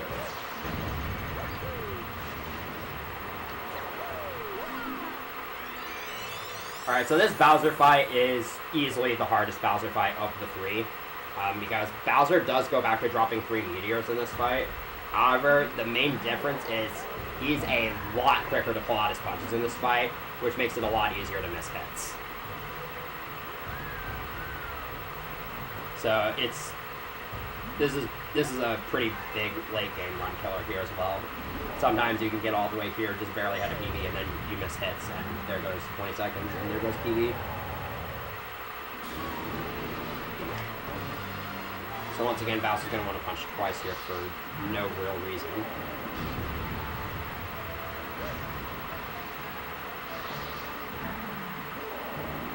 But if I just hold up, I don't have to worry about punches. I'm once again going to go for a punch cancel here like I did in Grabbing Gauntlet. So I'm going to wait for Bowser to charge up a punch. And then I'm going to fire the meteor at him. Again, I have an audio cue for... I have a different audio cue, but I have an audio cue for when to fire the meteor at him. I actually could have gone for that. Oh no! Alright, if I had any shot at 304, it might have just died there. But, you know, I could have gone for the closer meteor, but I wasn't sure if Bowser this would break it or not. There we go. So yeah, that costs about... It wastes less time in this part of the fight because he doesn't do the fire breathing attack. But it's still a pretty big time loss. However, the fight's not over yet because this third hit, Bowser pulls out his fist insanely quickly. So I have to be really, really fast here in order to make this hit. Uh-oh. That's not good. Okay, that's bad because I just canceled Bowser starting a meteor drop. So now he's going to go through all this, but I won't be able to hit him again. So that's another 20 seconds down. Yeah, this is why this fight is so bad, because if you make one simple mistake here, it can just snowball.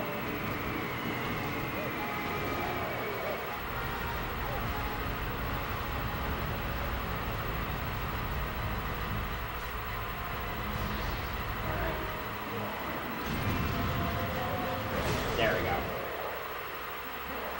That's unfortunate. But yeah, so there's normally one more phase to the Bowser fight, but the Grand Star does appear here, and if you manage to get to it with frame-perfect movement and touch just the right part of it, you can actually collect it early and skip this fight. However, no one has ever done it in a run before, and so maybe this will be the first time, who knows. And I didn't. By the way, that's not actually possible. You can't skip this fight, sadly. By the way, this fight is ridiculously lame, because it has some of the best music, but you literally just press A and Z 4 times and you win. And Bowser's one attack drops a coin, so it's literally impossible to die.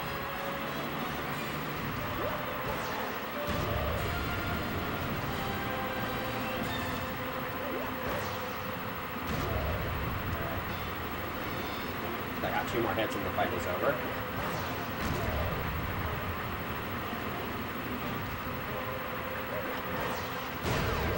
Alright. So time is going to be coming up here pretty shortly. It's going to be in about 40 seconds from now probably, and it'll be when I touch the Grand Star at the end. This is still going to be a low 305 though, so sadly I missed those 2 hits, so this isn't going to be a 304, but this is still a really, really good time for a reset, especially considering that I died 3 times in World 3 and missed 2 hits on the fight. This is still going to be like a little over a minute off my PB, which is really, really good. So we just got to sit through this one final cutscene, and then I got one more long jump to make, and the run will be over.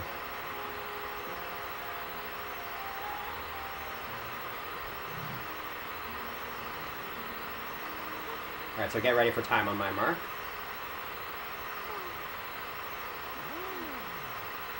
And time. Alright, my timer says 3:05:14. So again, my PB is at 3:04:08, and that had like mid 3:04 potential going into the final Bowser fight. So yeah, still a minute off my PB. That's a really, really good time for a reset list. So yeah, that's SMG2 any%. If you're interested in learning any%, definitely check out the Super Mario Galaxy Discord, which is actually for both games. And I would also advise, I have a playlist full of tutorials on my YouTube channel, which a lot of people have found helpful. So again, if you want to learn any%, definitely check those out. But I'm not done yet because a donation incentive has been met, so I will go ahead and do that.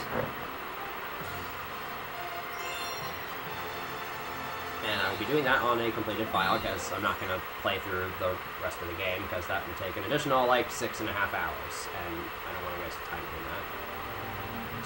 So now I'm going to be doing the perfect run, which is the 242nd star in the game. It is basically a very long gauntlet under Daredevil comment restrictions, where if you take one hit, you die. There are also no checkpoints throughout this entire level, so I have to do this entire thing in one go. So here we go. You don't really need a timer for this because there's in-game time. So, first of all, I'm going to be skipping these cutscenes because I've already seen them. And also because it'll make the cycles of these green enemies a little bit more favorable. It's not like that really matters anyway, because I'm going to be going for these infinite fire strats in the beginning here.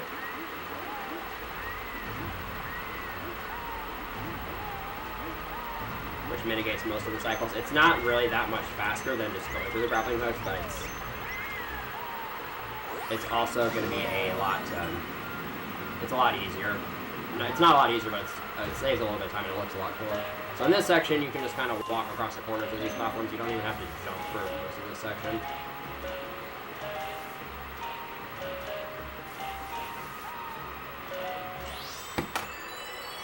And I'm going to ditch Yoshi into this launch star here because I have to get rid of him at the start of the next section anyways, because you can't have Yoshi and Cloud Mario together. So here's a tiny little skip here. I'm going to kind of squeeze in between those two things there. So again, if I take one hit, I go anywhere in this level, I go all the way back to the beginning of the level. and it's about 3 minutes long. So I'm going to leave this section with 2 clouds, and I'm also going to long jump into this launch star so that I can prevent a landing stun on this planet. I'm going to use these 2 clouds to make this section a little bit easier. You gotta know the cycles of these lasers guys pretty well. Once you figure them out, they're not too hard to dodge. I'm gonna use these 2 clouds here to go over all this, so I don't have to actually do any of it. Uh-oh. This is not good. That was my own fault. I forgot that there were flip-flop platforms. Alright, let's try that again.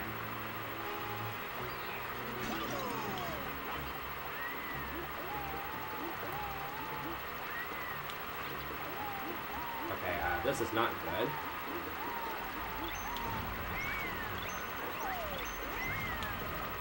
So yeah, this is what not doing the infinite flares means.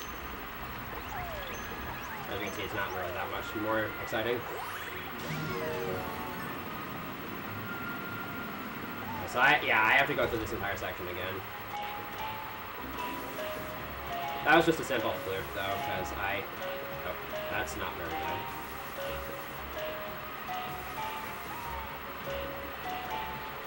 So I'm actually going to play it a little safe. I'm going to go around these. I'm going to kind of take the long way back. So I don't have to deal with these laser enemies. Bye, Yoshi.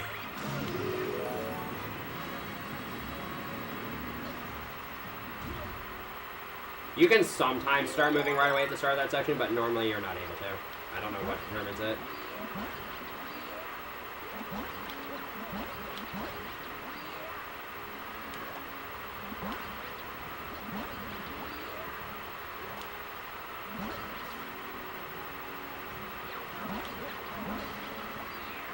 So here we go again. So hopefully I actually get enough distance from the cloud long jumps this time so I don't have to go through that again. Because that was just a really awkward situation I was put into.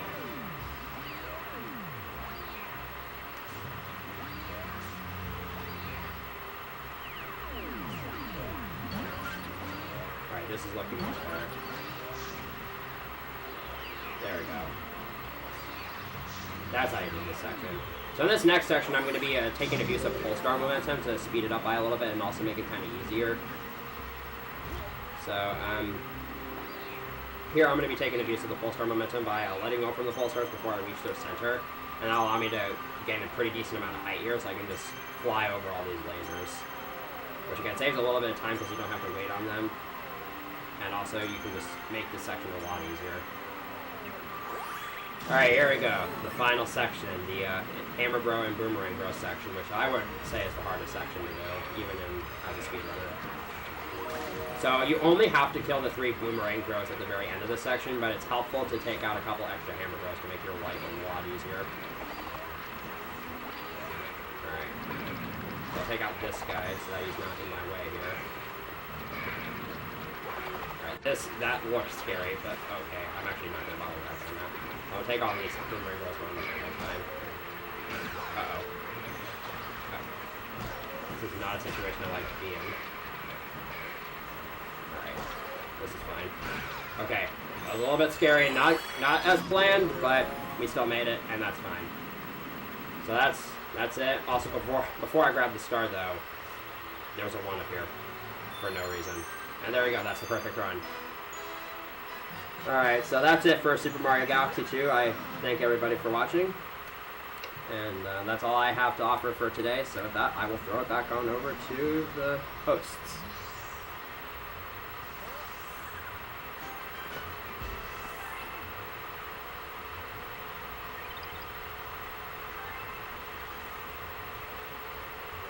Thanks, Viper, for the awesome one. We're going to go into intermission real fast, then I got a lot of things I'll talk about.